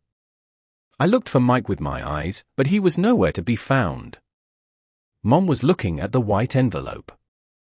Daddy was uneasy. I haven't seen him like this in a long time. Emily, come on, sit down, my mother told me. She barely spoke the word sit down. Hello. Is something wrong? Of course, I recognized the envelope, which my dad was now holding for a change. I took off my clothes. Emily, you'd better if you warm up a little first, come on in there, she said seriously. I didn't have much time and I wanted to know the answer in an envelope. I quickly ran out into the room and changed into sweatpants and a yellow sweatshirt. I took a deep breath. I am ready for anything. I ran down the stairs. Emily. The results of the examination came, my mother told me. I remembered the examination before the summer holidays. I was on the eyeball at Mr. Austin Oggie's. I complained to my parents about the wrong vision. When I was still living in Chicago, I wore glasses. As a newborn, I had eye problems. At the age of 12, I didn't even want to hear about glasses. I simply did not address it. I had retinal damage to both eyes. They laughed at me at school, and while I had glasses on my eyes, the ridicule did not stop. Only Vivian stood by me. She, too, wore glasses, but not dioptric. She pretended to have to wear them. We had only known each other for 2 years, and she had already been to the store to buy glasses without diopters. From the beginning, I knew she was the best person and friend. Her glasses were huge compared to her small face, so she became the center of ridicule and attention. She was amazing when she did it for me. Then it got on our nerves, so we threw them in the trash together. The glasses didn't help me, so I threw it out of my head. When I was 16, I began to notice it. At first, I only plastered it once in a while, then more often. It didn't seem like it, so she ordered me for an eye exam in May. And I will find out the result of the examinations now, because it was a special examination that required a long time for analysis. I froze. My head was spinning. Mom took a breath. Emily, you're going to have surgery. That was a subtape. It's like someone hit my head with a frying pan. I raised my eyebrows. I tried to look balanced. But my brain voted for a proper cry, not for silence. Silence kills me. Mom said nothing. Daddy opened his mouth, but he also didn't say anything. He plunged and I lifted my eyes off the ground. The deadline is in a month. Don't mention anything to Mike so he doesn't get scared unnecessarily. I promised my mom that she would find out about it just before the surgery, he said sadly. My brain won.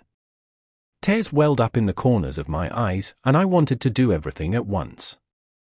Scream, yawn, roar, cry. All at once. But it couldn't get any worse. Well. Promise. That's what I'm up to, so bad? I almost didn't say the sentence. I sat down on the couch. I wiped a tear running down my cheek. I stood up. Truth. I never sit for a long time. Mom came to me and hugged me tightly, Daddy joined, and we gave one of those family hugs that give us strength in difficult moments. And what kind of surgery is it supposed to be? I have already calmed down a little, so I got a sentence out of myself that makes sense. Laser, Mom couldn't help but say more. Well. This can be done. Feel free. Everything will turn out well. I tried to lift the gloomy mood in the room. My insides protested again. I wanted to run and go somewhere far away to cry. But I don't plan to get wet in the rain again. That would have to be very, very wrong. But that's what I ended up with. I am 17 and I will have my first eye surgery. And I hoped that this would await me only when I turned 80. I crooked my lips. My eyes flew to the clock. 8:30. I'm going to change into warm pajamas. Would you mind if I'm already slowly going upstairs to my room? Not. Sure, go upstairs calmly. I'm going to have the pancakes reheated. Please go to the neighbors for Mike. They are played at the greens. Okay, IDEM, I replied somehow mechanically. I put on my boots again and put on a black jacket. I put on a red cap with white dots and I've already unlocked the lock, okay. And I almost went out into the rain. Still an umbrella. This time I will not forget it again.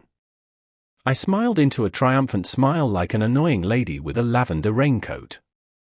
I stretched it out and crossed the street. I rang the doorbell at the neighbors. Oh, Joe Ooge. I got a Sagra, I heard Mike from the open attic window. John probably has a room there.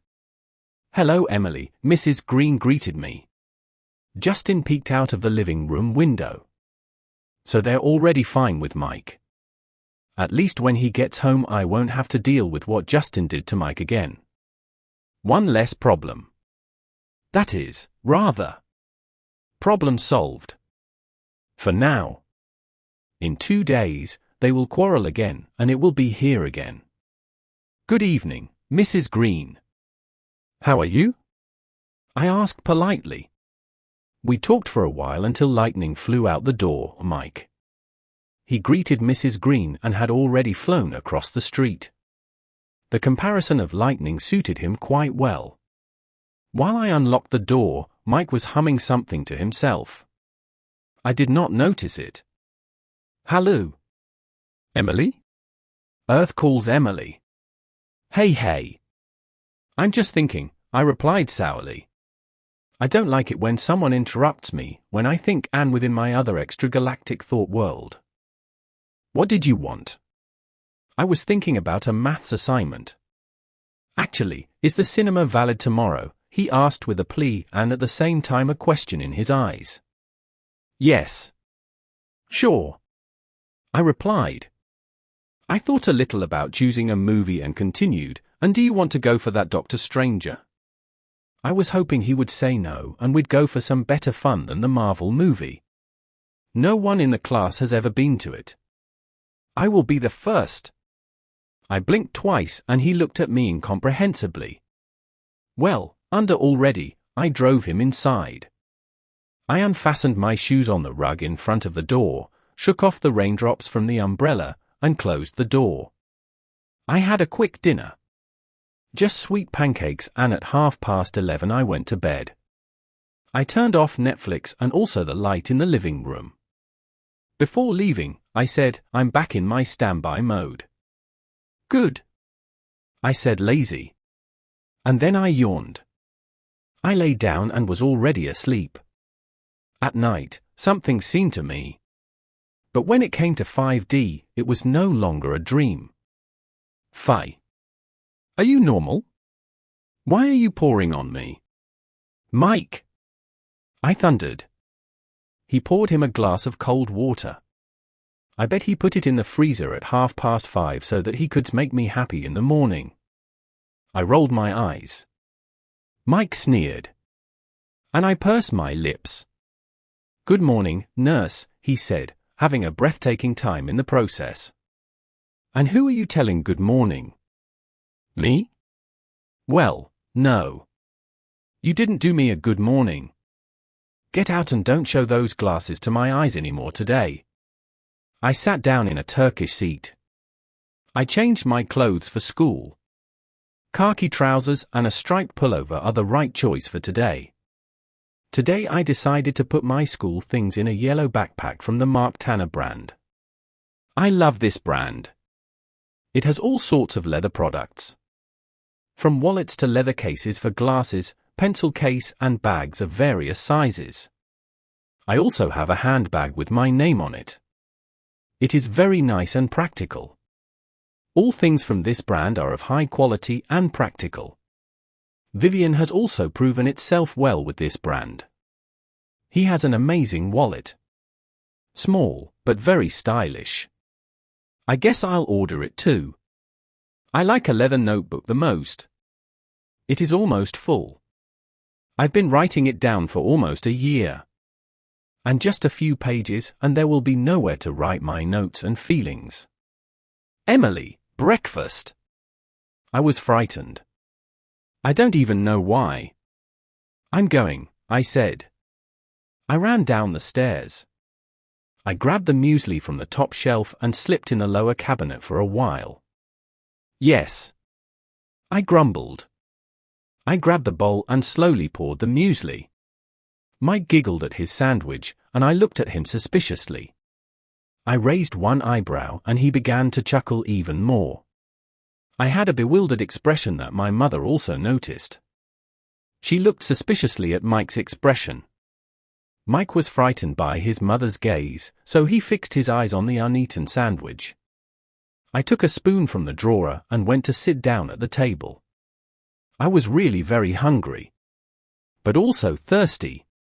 I stood up and rolled my eyes.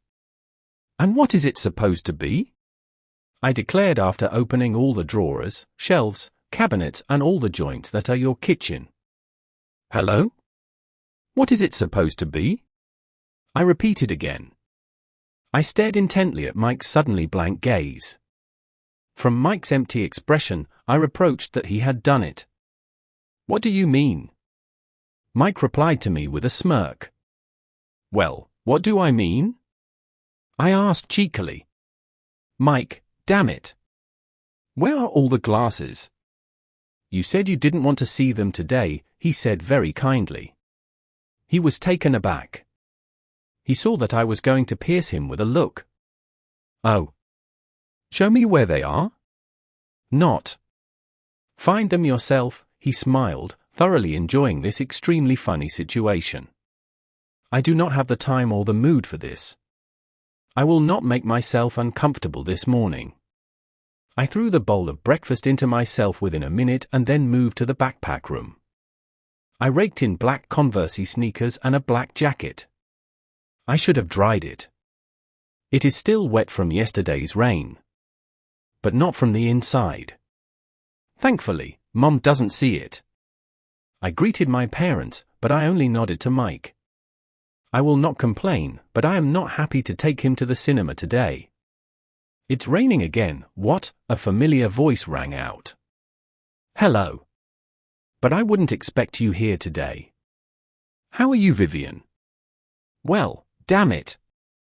I didn't really expect her today. At least he will make my morning more pleasant with his monologue.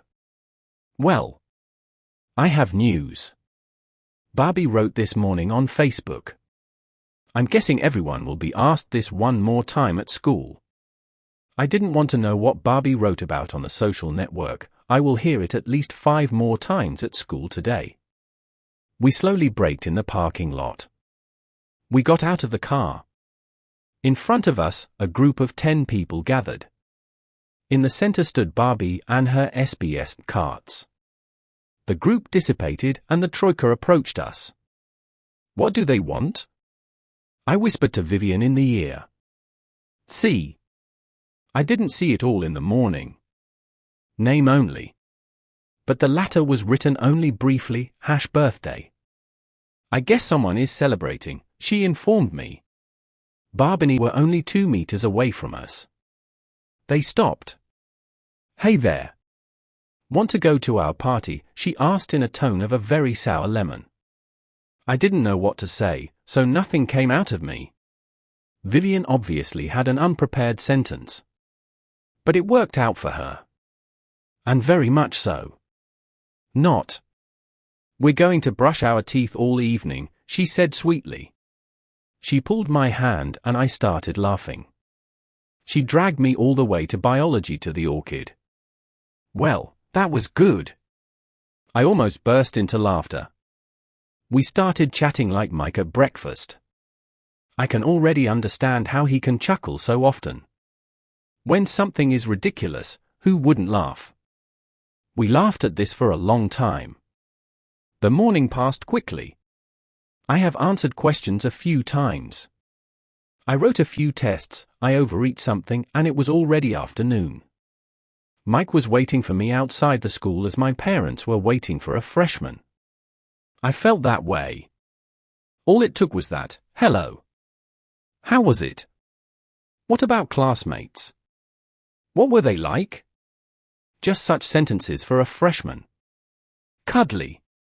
We got on the red bus, and while we were traveling, Mike confided to me where he hid the glasses. "You can find them in my desk room.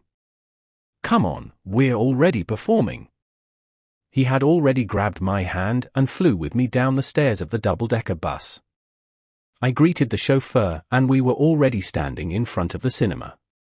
"So, I'll have XXL popcorn, cola, chips, and a packet of candy," said the lady behind the counter.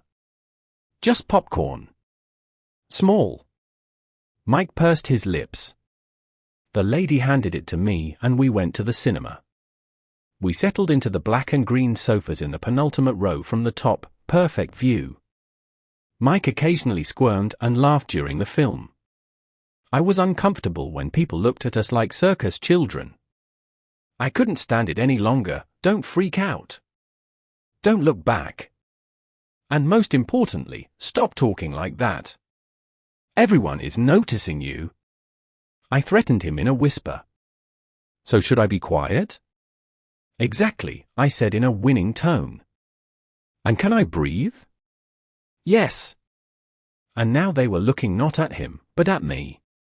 The lady next to me was nervous about our whispers. Mike just laughed. I just awkwardly sat down in a comfortable sofa and watched. No, I suffered from the movie. After the end, everyone from the cinema ran home, but Mike just sat happily. Almost all of them left, but a few enthusiasts remained. "Why are we sitting at the headlines?" I asked.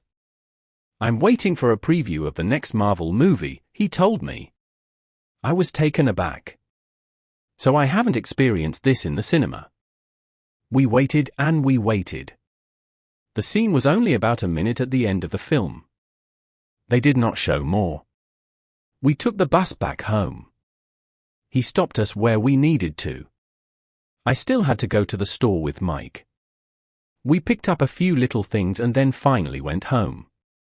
I was really tired of the whole day. We arrived and had dinner together with my parents. Mike told his parents how cool it was in the cinema. Basically, the whole dinner was a recap of the film. At the end of the dinner, it was also my turn and some experiences from school. Mike pleasantly surprised me because at the end of dinner, he thanked me for a great experience. It didn't seem so great to me, but in the end I'm glad that the movie afternoon went well. Today I didn't hurt much to prepare for school and soon I moved to bed. There I fell asleep tired from the whole day. Chapter 8, Welsh Tourist. The next morning I got up early. Because of two things, I put my alarm clock on 6:45. First of all, because of the kind drill and because of the trip. Today I was excused from school because I am going to the forest with my brother. Mike couldn't wait for a trip to the forest like yesterday's cinema. He goes to the forest at 8 o'clock. I have a pharmacy a short walk from my house and that's why I was equipped within a minute. By the time I got out of the house, nothing could be heard but my phone ringing in the upper room. I had the window open, so I definitely outraged the whole street with my ringtone. I quickly ran up the stairs to my room. But before that, someone stopped me. "What's the matter?" "After all, it is still a night," Mika muttered to himself in a still sleepy tone. "Sleep, you're just dreaming of all this. You're a superhero and they have to sleep until lunchtime," I told him like a fortune teller. He obeyed and said, "Okay, but when the Hulk arrives, tell him to call me Iron Man and he'll put everything in." "Fine." He almost didn't even say a sentence. He yawned and had already closed the door. I quietly closed the door and played music on my mobile. I opened my biology and started writing the assignment by next Thursday. At least I will have it ready. Once in a while, I hummed and then grabbed my watch on the bedside table. They showed 7 hours 20 minutes. Mike's alarm clock will ring in 10 minutes. I have to do something wicked too. I buried myself in a drawer and found the last white balloon. I inflated it to try to draw a clown on it. I succeeded, quite. I tied it with a string and went to hang it over his bed. Mike finds a beautiful surprise in the morning. I grabbed his phone and set the alarm in a minute. I quickly evaporated from the room to the outside and closed the door. I leaned back to hear his scream. "Ay. Fooage," he shouted. I opened the door and leaned unobtrusively against the frame. "Hello, how are you? How did you like my gift for the morning?" I greeted a frightened Mike. "Ha ha ha," said Aduto. "So 1:1. I winked at him and already left so as not to eat him even more. Mom walked out the door frightened, and Dad rolled his eyes just as he walked out of the bathroom. I did not notice when he moved there. Mike made his way on a trip, and so did I. I especially liked the breakfast. Pancakes. Yummy. At 8 o'clock we also met Vivian and little Paige in front of the school. "Hello. We haven't seen each other for a long time, how?" I asked Paige. "Okay," she said shyly. "It's quiet, but it's also fun. We are such a team of four absolutely different creatures. I'm creative, Mike is funny, Paige is nice and Vivian is sporty. We are a great team together. Get on," said Teacher Mika and Paige. I threw myself one reliable Kindrill pill and already handed the ticket to the chauffeur of the school bus. Cotswolds AONB is a nature reserve where we like to walk with our parents. There's a lot of room for Mike where he can do crap. I'm worried about how I'm going to handle it today. The other day he asked me, what if I took a mushroom from a hedgehog from prickly pears? Of course. But what is it for? However? To this I replied, Mike Hedgehog eats insects, you thorns. I don't even know where it was stored in my head. I just remembered it. Well, nothing. I am already looking forward to exploring the forest. The journey was too long. My stomach screamed for us to stop even for a minute. I needed to walk around the bus at least. Vivian first told me about another new collection in the mall. And then I tried on such a black shiny skirt. But then I say to myself that I still have at least 5 new ones from the previous collection at home and I haven't worn them yet.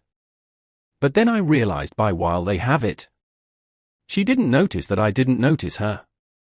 I perceived no more than 1 in 4 words. I was already at the end of my powers. We get off in 5 minutes, the teacher said. Finally I shouted and everyone looked at me. UPS? Sorry. I apologized embarrassedly. It was great in Cotswold. At first, Mike complained that after only 500 meters, his legs hurt and that he wanted to rest.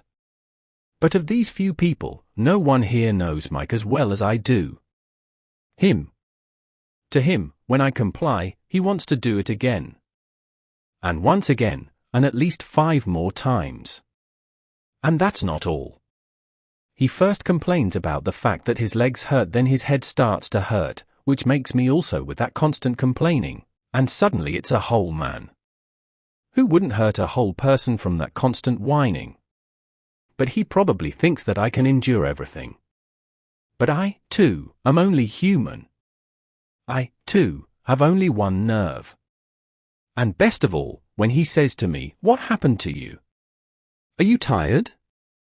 I have 100 tastes to answer him, "Well, guess 3 times if I'm tired." That would probably really offend him. And he would then sue at home. Not that I'm somehow wrong with it, but when he does something to me, I mess with it inside myself and I don't tell the whole street. I was thinking about such nonsense. There was fun in the forest. But that wouldn't be Mike if he didn't bring something out. He found a tall plateau and on it a huge branch bent about 2 meters from the green grass. He hung up and swung it for a while, and what did the branch do? He burst. And exactly in the middle.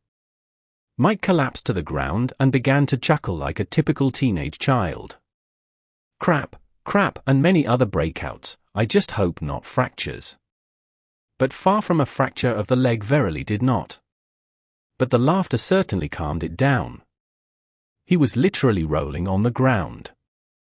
He is such an endemic. The only one of his kind, such a person who does similar crap, perhaps no one knows yet. He goes to his plane of breakout and done. And should I keep an eye on him?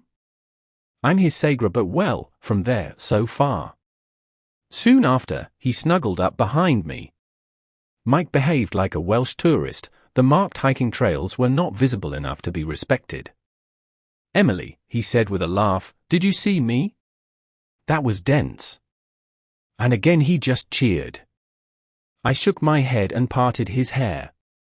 Well, run already, I chased him to my friends. He ran away and I didn't see him again for the whole walk. But at least he didn't complain to me anymore. We talked to Vivian on the nearby stones. The pale sky was beautiful. Not even a cloud. Vivian looked around for Pyga. In a meadow near the teacher, she chased a butterfly with a friend and Mike. It had a beautiful coloring, and its tiny wings adorned with all sorts of patterns. Ark, if you saw what Mike did to me yesterday morning, you would have fainted in horror. He poured me really cold water. Fie. I still get goosebumps from it, shook me. Well, if you saw what Paige did to me the other day, you would burst into laughter.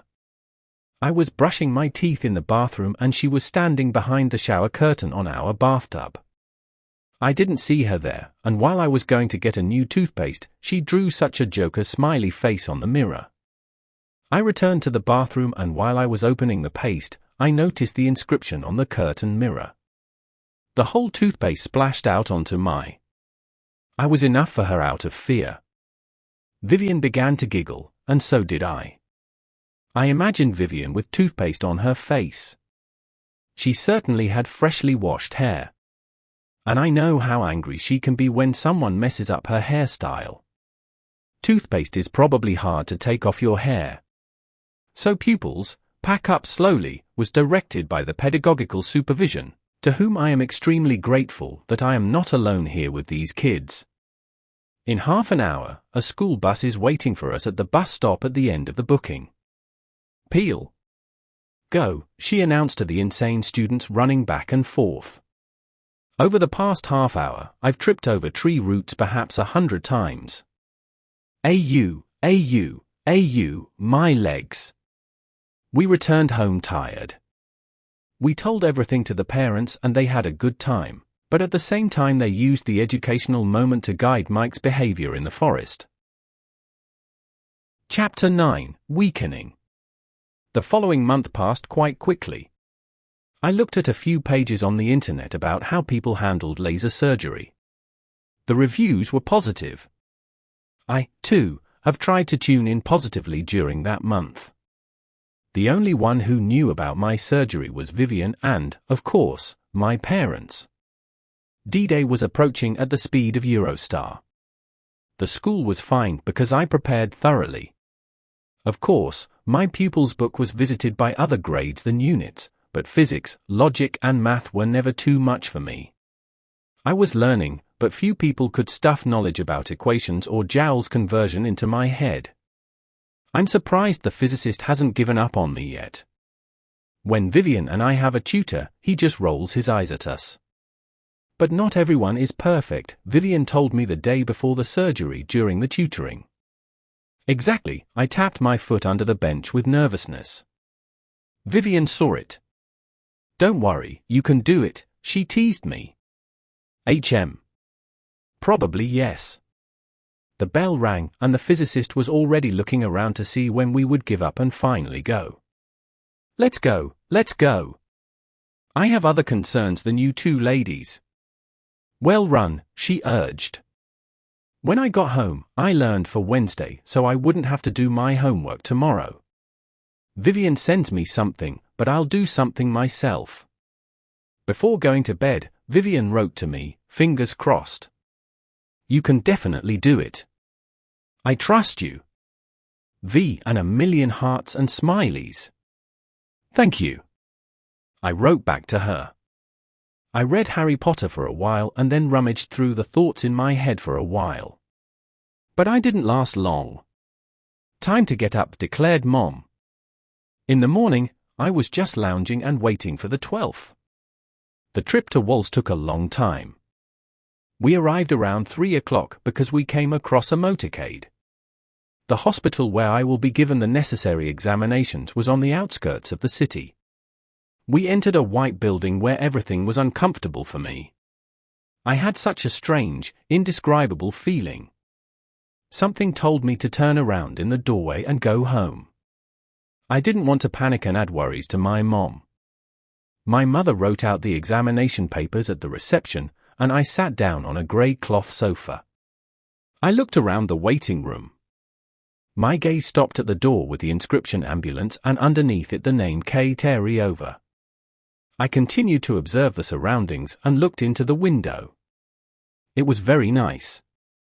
The autumn sun warmed with all its might.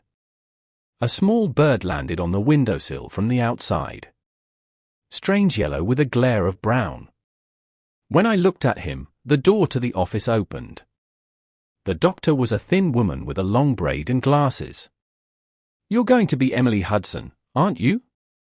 "Yes." "Hello?" I greeted Miss Terry. It was about 5:30 when we had sorted out all the paperwork and approvals. Outside, it began to get dark and clouds were gathering. At the end of the warm day, a thunderstorm came. Dark and grey. The weather in London is changing rapidly, and lightning has also begun to appear outside. I lay down on the massive comfortable seat and waited. Mom calmed me down even more and I already got the injection. I fell asleep. After some time, I have no idea how long I slept, I felt pain, huge, burning. I do not know how this could have happened. Everything is burning and I felt it like through artificial sleep. I wanted to shout, but I couldn't. I was weak. The injection weakened me. What should I do? I asked myself. Stop, it hurts. I wanted to shout. I didn't even manage to release a simple AU. I shuddered. I finally woke up. But something was different. Chapter 10, Park. Riley. "Mom, I'm going to the park, I'm going to meet my friends," I muttered. I ran out in front of the house and waited for Ben. "Hello, buddy." "How?" I asked Ben. Ben is my friend from the next street. We have been friends since birth. We grew up together and we did stupid things together. I live on Ramelsley Street, where I have my home. A place where I can return at any time. Mom is kind and very caring. Dad works in the service of soldiers, so we rarely see each other. I also have an older sister who is like SBS to me. He watches me where I move, it's behind my ass everywhere. And it annoys me a lot. Where I move there is also her. And the best in the end. I go out with my friends and she goes exactly where we are. Who the hell wouldn't be upset? Ben is slammed into her, but to have Ben as a brother-in-law. I do not even want to imagine that. Tina does not notice him, but she is happy when they look back at her. Words, it's pretty in meaning, but only for Ben. Buddy Hugo doesn't even look back at her. He has his Scarlet and you're done. I haven't found anyone yet, because I'm happy with myself so far. I'm only a teenage age so far, so I'd like to stay a little more able. Ben and Hugo and I stopped at the bench and started talking. But I felt like I was conducting a monologue rather than a dialogue. Ben, Hugo. Are you listening to me at all? One like the other. They both had their heads who knows where. Hey, Hugo said dreamily. Ben quickly recovered and muttered, "Oh, who's going, Tina?" "Oh, I'm going to follow her. Or should I stay here?" He looked at me, but I don't understand why. I never got far with my relationship with my grandmother. There, let him turn to Hugo. I will not get involved in their relationship. Do as you like, he doesn't notice you anyway, I replied in an empty and lazy tone. Like a robot with an antenna on its head. If that tin barrack that they have on top of the collected iron can be called a head. We went to the food stall and Ben missed the baguette. Ben, you pig! Hugo admonished him, and I giggled at the uneaten sandwich. Shut up, Hugo! And that's how our morning went. The whole rest of the day, we were just catching up anyway. But what else are we supposed to do? I shook my head. I saw Tina again. She really walks everywhere behind my ass. Ben opened his mouth that he would ask me something, but I overtook him. Well, what again? I was teasing him. Dope aroma. Tina goes here. What should I do? Riley, shaken 2 to 3. Hey there. We came to see what you are doing today, replied Tina. Nothing you need to know, I told her siblingly. But seriously now. He may not know everything. Peachy, she was offended and left. I was frightened by Ben's expression. For the way I kicked Tina away, he wanted to tear me in half. Calm down, bro. There will be more of them. Don't worry, you walk to the other street and see a new one and you won't even remember Tina. I was safe with an angry Ben, who glared at me for a while, but then they talked to Hugo. Scarlett and Tina are suitable for us, but what about Riley? We will also find someone for him. I jumped into his speech because I was annoyed by what they were talking about. I don't want anyone. For now, I still want to be alone with myself. And Ben, you're looking for others like my annoying sister. Like, sorry, dude, but I don't even want to imagine you being my brother-in-law. He couldn't have laughed instead of that stupid stare. I didn't say anything. I finished. He rolled his eyes and no longer spoke to me through the whole walk around the park. Hugo has at least supported in the fact that even he would not imagine having him in the family. Even a distant one. We crossed the road and slowly moved towards the house. It would be funny if Tina noticed me. But to tell the truth, I was expecting her to notice me and I wouldn't just be air for her, he chuckled. They went to Hugo, but I still went for a run to see Tina and to Harper, my second, but younger, and fortunately less fussy sister. I would have expected the younger sibling to crawl behind me like a kindergartner behind a big buddy, but with us, it's Tina who has to keep everyone under control. Not that she's any kind of leader, but she needs to know where I am right now and follow me furiously. Harper and you, another unnamed one, are supposed to go home for dinner. I glared at them. Tina ran over and complained, it's me who is here to admonish, not you. She laughed condescendingly. I just rolled my eyes. I couldn't find the words for that. Harper slammed me in the shoulder siblingly and I nudged again. Mom was already standing at the door. Where have you been for so long? She asked us in front of the house. We went for a walk and then I found Tainu and Harper doing crap. I teased my sisters. Liar, Harper protested. Exactly. Don't lie. Tina remarked stingingly. I'm glad Harper took it with a laugh, but Tina was always a sucker. But then she laughed unexpectedly. I didn't expect that. We ate and I went to bed. I watched what they were putting on TV for a while, but then it put me to sleep. Chapter 11, There is no fire without smoke. Emily. I felt everything hurt. I drove through a lot of rooms. Different voices could be heard, but nowhere to my mother. Everywhere only doctors themselves and no one known. The cart I was lying on stopped by. I swallowed hard and wondered what awaited me now and what would happen in 2 hours. My eyes were closed under some dark glasses. I didn't want to open them because my eyelids were tired. "You." I finally complained. Again, I didn't feel anything. I dreamed something. Some kind of dream, or rather a nightmare. I don't remember what it was, but I've already noticed other things than my thoughts. Mom. Her voice was frightened and sad. She thought I was sleeping, but they were still talking to someone quietly. I pulled off my glasses with my hand and slowly opened my eyes, hoping to see something other than darkness. I blinked. I began to tremble. I panicked like never before. After blinking, nothing has changed. And not even when I took off my glasses. I discovered the worst thing in my life. I lost my sight. I felt like I was shivering. I didn't want to cry out for help. I didn't need it. No one will help me with vision loss. The cry was enough just to calm down. Someone needs pills to calm down, but all I need is a shout. I was deceiving myself. I needed my mother, and I needed it urgently. Laser surgery deprived me of my sight, and my mother, I hope, will at least calm me down a little.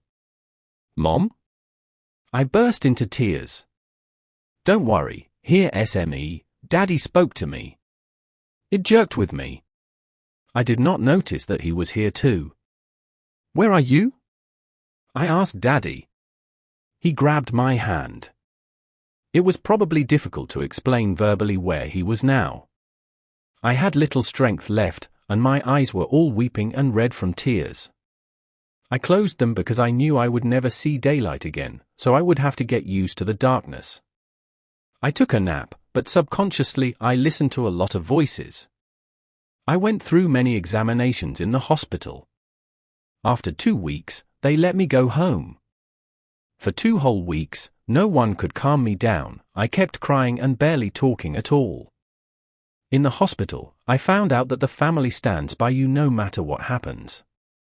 You can be perfect or you can be completely ordinary, unhappy, grumpy, or sad. You are special to your family in one way or another. Once I was sitting on my bed, I wondered, my eyes were like smoke. They lacked a spark. They lacked a small flame of fire. I fell asleep. I woke up in the morning and my eyes slowly opened. There was fog everywhere, like the night before the storm.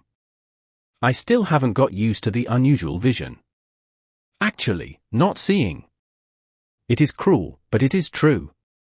The chances of seeing daylight again are slim. Almost zero. My eyes were foggy and grey. Like smoke. I wanted to come back for them, but I couldn't see the road anymore. Everyone around me took me as brave and fearless.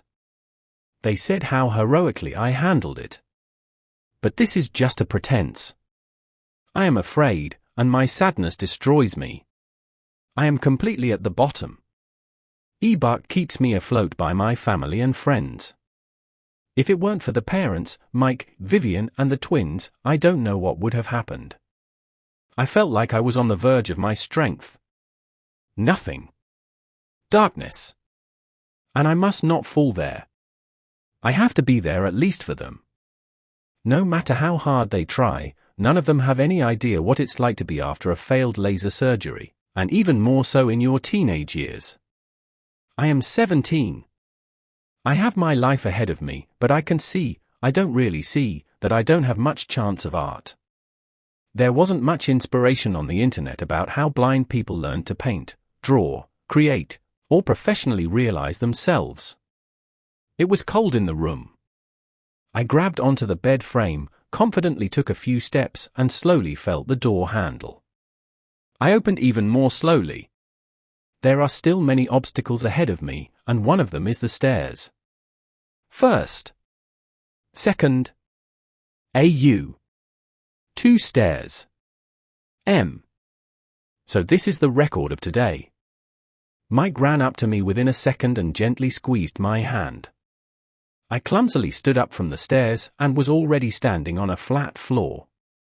Mom and Dad were preparing breakfast. Emily, would you like something? Asked Daddy. No, thank you, I replied. After the pills that the nurse in the hospital poured into me, I didn't feel like eating. I sat down on the couch. The second AU. I sat down with the controller. At least I don't have to bother looking for it in the wooden drawer of our coffee table by the couch. I switched by sound. Politics, Tom and Jerry, Harry Potter. Harry Potter. I'll keep that. But come on. Advertising.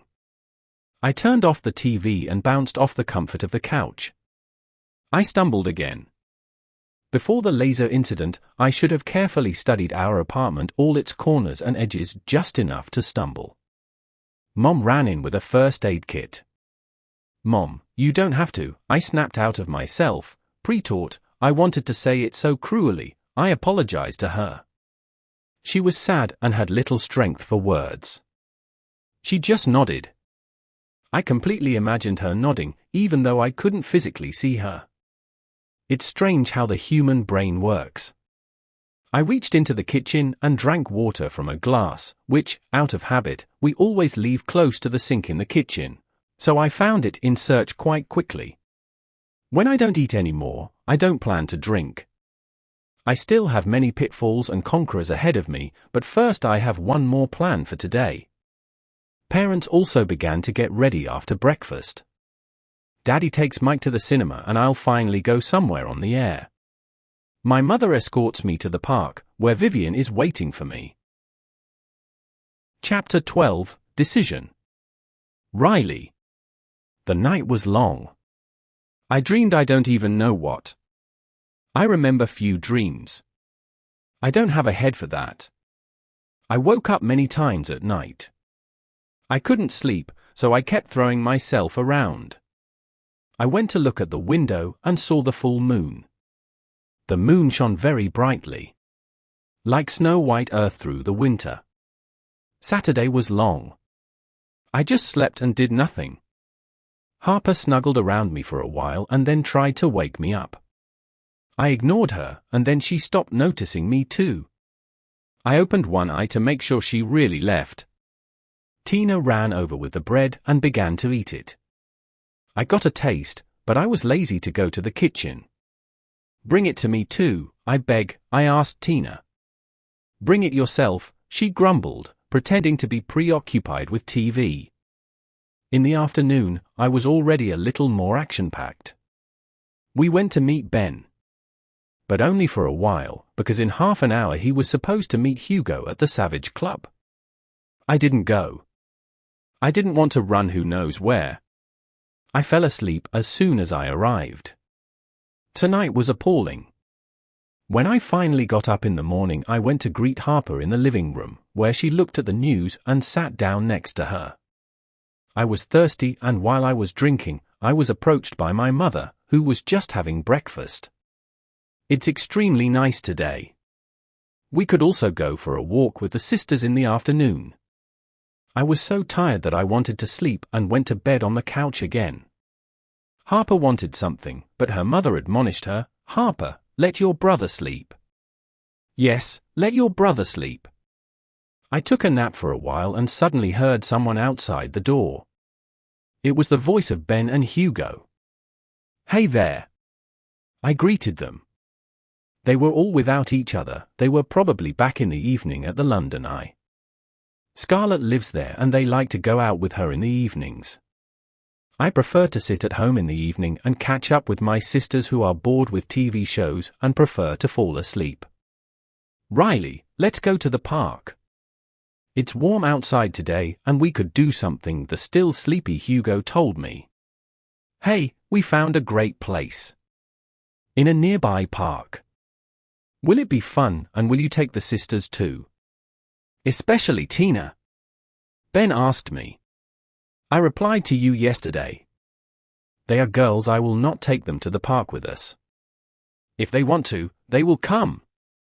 "Ali," complained Ben. Stop, stop, stop. Where did you go?" I asked Ben as he flocked to the living room behind Tina. "But come on," he complained again. "Mom, we're going out. Before Ben ruins our living room with his behavior." "Hey there." I was joking and my mother shouted me to leave. "Well, bye-bye and put on yourself and your friend's pozo," greeted Mom. We walked through the city and still stopped at McDonald's, but then the taste passed us by. We haven't had a taste for wings like this before. After all, I didn't even have a proper breakfast. We found ourselves in the park. We were looking for a nice place to settle in. The sun was warming up pleasantly and the wind was blowing gently. We sat down under an oak tree and talked about a lot of crap. I missed breakfast, so I went to the buffet. I missed a baguette like Ben the other day. I started eating and went back to the guys who were urging a long debate. If you had seen us chatting yesterday, we were by the Thames and their Scarlett got wet because she was surrounded by a clumsy biker. It was then all wet, laughed Hugo.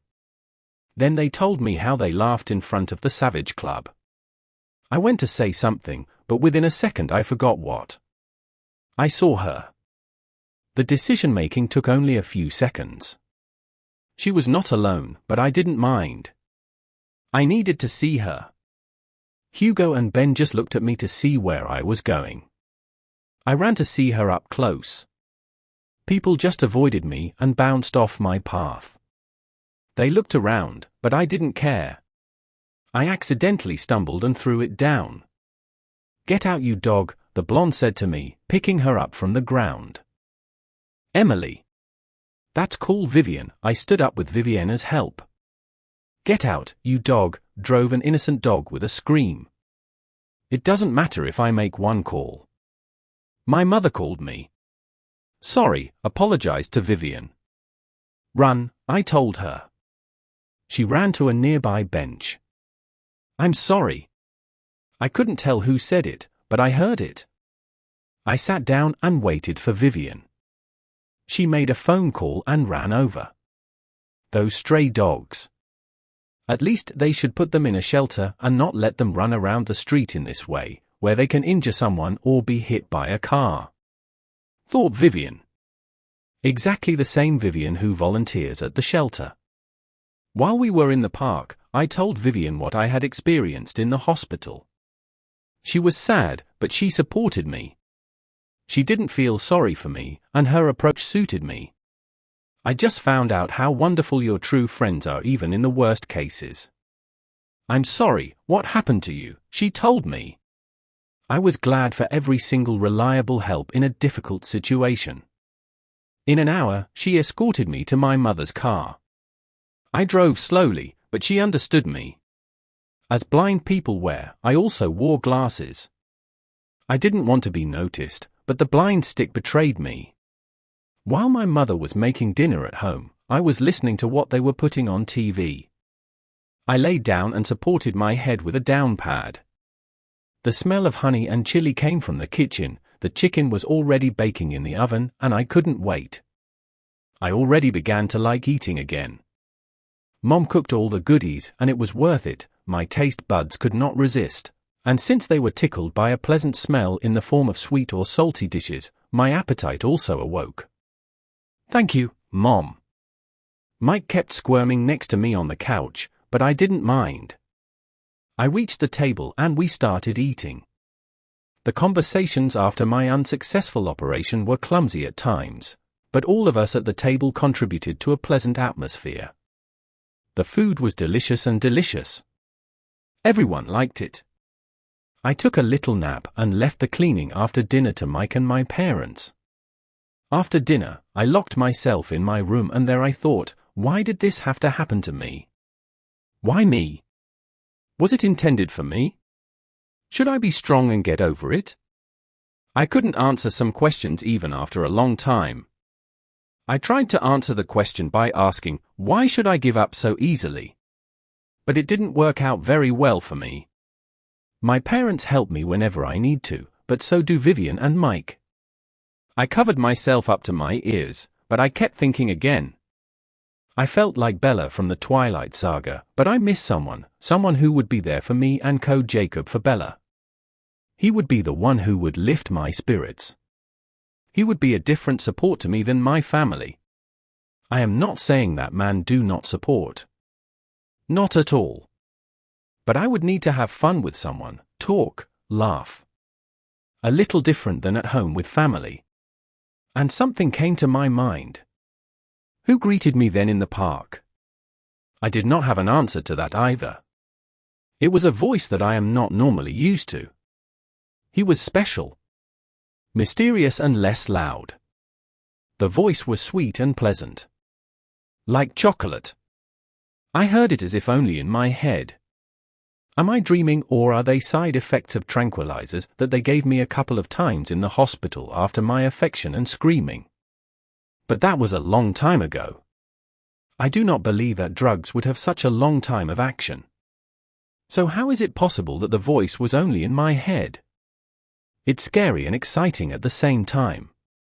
It was a warm feeling to have a little secret just for yourself. I'll stop there tomorrow and maybe you'll get back to me. If I want to hear him again, I have to somehow ask from home.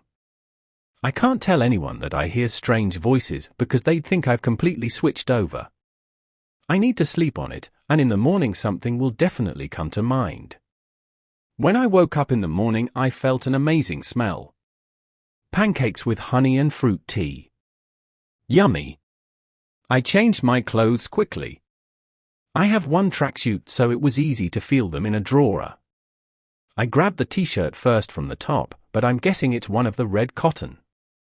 I grabbed onto the railings on the staircase. I've already run up the stairs a few times, so I'm getting used to what's where. Mike threw pancakes at himself like a tank. I enjoyed their sweet taste. Today was a relaxing Sunday, so I want to go to the park only after 11 o'clock. My mother wondered where I had gone. Should I take you somewhere?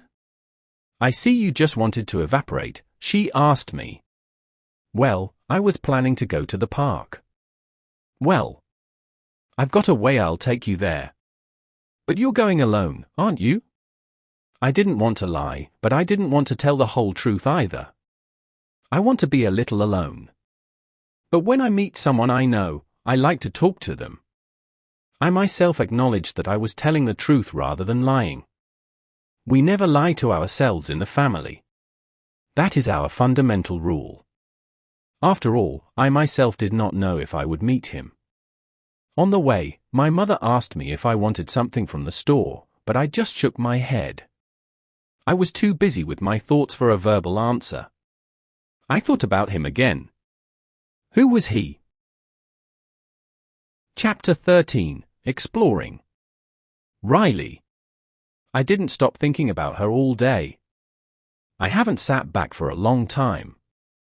I sat down next to my mistress, whose name was Mrs. Quinn.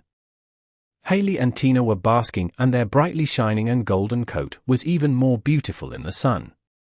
As a golden retriever, I'm pretty sensible, but when I saw her, I lost nigh my head. At that moment, I didn't think at all. Not that I bumped into it directly, no, but I had and still have a need to protect it.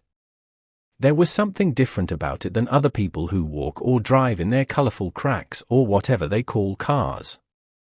At first glance, she was reasonable, sensitive, kind, simply amazing. I felt that she, too, was looking for me. Maybe not just me, but someone to help her. I got up from the couch and sat down by the window again. Did she see me? Does she know who accidentally threw her down? Indeed, it was unintentional. I didn't plan it. It was a coincidence that I am very sorry about. Or it was fate. I snapped. I crumpled my snout and gritted my teeth. I sharply turned my head to the side. Haley stood there. She poked at me and I returned it to her. We fought siblingly. I tapped her, she tapped me, and so on, and so on. Then we rolled out onto the floor.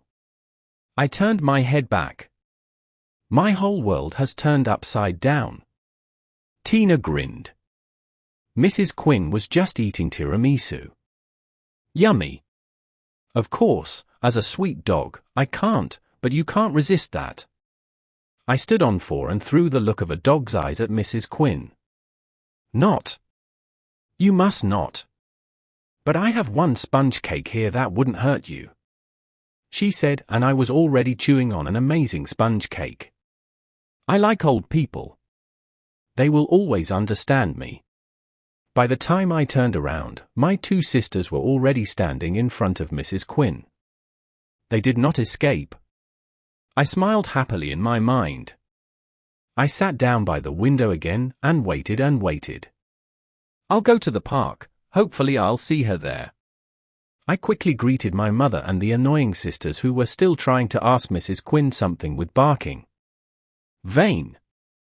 I am smart, and in 5 years I have also learned to open doors. To someone it seems as ridiculous and impossible that the dog opens the door with its paw.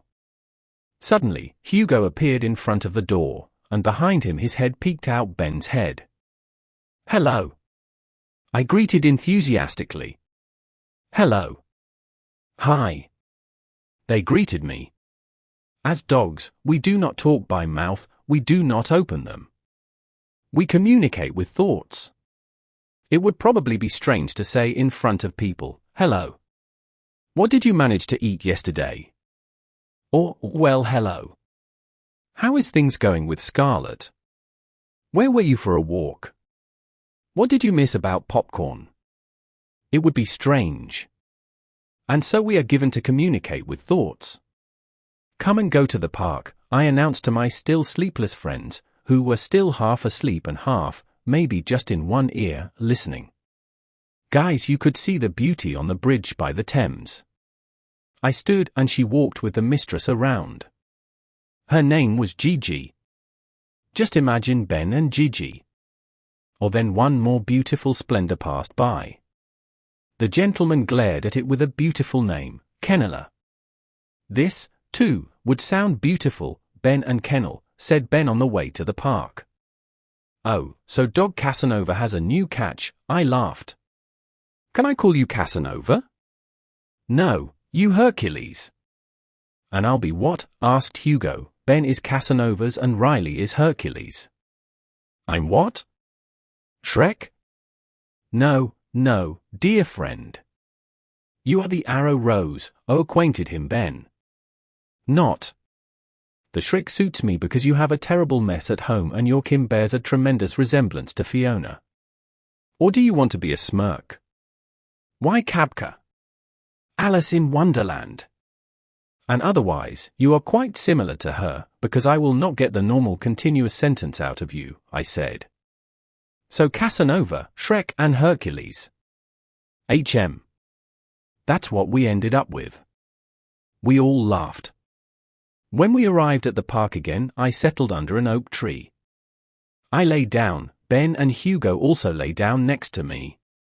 We were lying down and I was waiting and waiting and waiting. And suddenly I barked, I knew he was coming. I chuckled. She was just getting out of the car. Are you normal? Who are you looking at again? You were interested in those girls. But why did you find a girl and not a female? Asked the canine Casanova in surprise. The human race is fine and quite reliable in terms of friendship, but the dog is surely. Tar. Ben finished, but Riley couldn't hear that anymore. MHM? I said in the run. I ran after her. About 10 meters in front of her, I stopped. The car from which she got out left. Because of the blind stick, I found out that he could not see. I was sorry, but at least she is not afraid that a mad retriever is trying to talk to her. I looked to see if I could drop someone on the ground again and walked past her. Getting to know each other began. Hello. I greeted politely. I know he can hear me. It is different from the others. Chapter 14, Our Story. Emily. I knew I would meet him. I reached the bench and kept hearing that she was coming next to me. Who are you? I asked in my thoughts. I was afraid to say it out loud. I was afraid of who would answer me. So you don't have to worry about me. My name is Riley and I am the dog, he whispered impatiently. I didn't expect to hear the dog. I guess I'm crazy. When they operated on me, I think the laser ran all the way to their brains and made me shiver there. Are you really a dog? I asked in surprise. A dog's life must be easier than a human one, I thought. Yes, it is, literally, he replied to an unspoken question. That crazy dog can hear me.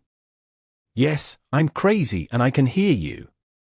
Don't dig into my head, I said. Okay. So that's what I ended up with. I can't see anything, I hear the dogs and I've completely switched over. Can I trust you? I need someone to protect me. I've always liked dogs, but I could never have them. Of course. But I'm telling you, when you meet Hugo, you'd better stay away from us dogs, I heard him laugh. Will you be my protector? I'm crazy for trusting a dog. But he was amazing. I felt it. He will not betray me. Yes. I am going. Thank you. Time is the axis of events. Some we forget, some pass very quickly, and some we do not want to stop. So I chose the last option. But time flies with him more slowly, because usually only he speaks. It's funny. I finally have my personal protector. I realized everything. He is a protector. My protector. He is the one I have been waiting for, the one I need. He came into my life by such a coincidence. A friend worth waiting for. I like him as he is, and he will always be mine. Riley is my personal four-leaf clover. It was hard for me to find, but when I found it I was very lucky.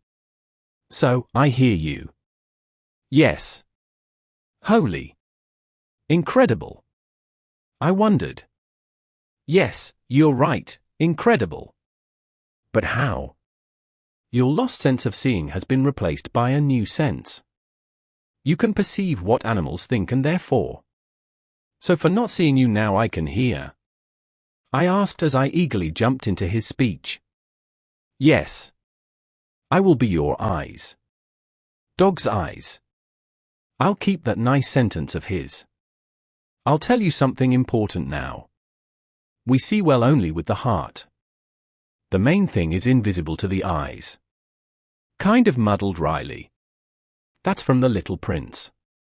But I have to admit, you said it nicely. I replied kindly. And what do you actually look like, Riley? I'm a crazy dog breed golden retriever. And I am seriously a gentleman. So golden retriever. And how old are you? I asked. 6 in 2 weeks, he exclaimed. Why are you angry about this? Well, I'm a dog and I want to be a puppy and not an adult and boring old man. Aha. I laughed. Finally, someone who is joking, because around me everyone just feels sorry for me, even if they try to hide it in every possible way. Even Stella started it, and my cousin Daphne joined in. Oh no, Daphne! I shouted out loud. I stroked Riley's hairy head. Riley, sorry. I have to go. Today, my cousin is due to come with my grandmother from Dublin. Wait. Where do you live? Cypress Street. Please wait. He asked me, and I heard him run somewhere. He came up with something that resembled a string or a cable. I felt the rough surface of the strings. Riley? What it is? With a damp snout, he rubbed into my hand. I have a collar. Tie it up for me there and I'll bring you home safely. It will be the beginning of our common story. I have eyes only for you. I thought, and I think I said it in a whisper. Where are we going? Under my feet I felt the ground, grass and wet clay. Well, that's what my shoes will look like. What's more, I don't see them anyway. Are we driving through the park? I asked. Hugo, act a little go, lady. In my mind I heard the voices of strangers. Shut up, you jerk. They conducted each other. Hugo, silence, and Ben the same. Said Riley condescendingly. If their thoughts are heard by me. Do they hear them? MHM? We hear absolutely everything. Even what just flashed through your head. Yes, I'm what you thought, one of the hawkers assured me. I'm Emily. You're probably Ben, aren't you? Yes, that's unfortunately Ben. I am Hugo, more beautiful and graceful. Oh, sorry, Ben, I apologize for my beauty and irresistibility. Do you want a mirror? Whereupon? So that you can be frightened of yourself. Jerk! You? Chelani, come on, enough is enough. Ben, you stop looking for a mirror, and Hugo, you calmly continue to introduce yourself to Emily. Riley put the debate on hold. Look, Emily. What? Wow. When Riley pointed it out to me, it was perfect. I saw what he was thinking. His image that was projected in his head was amazing.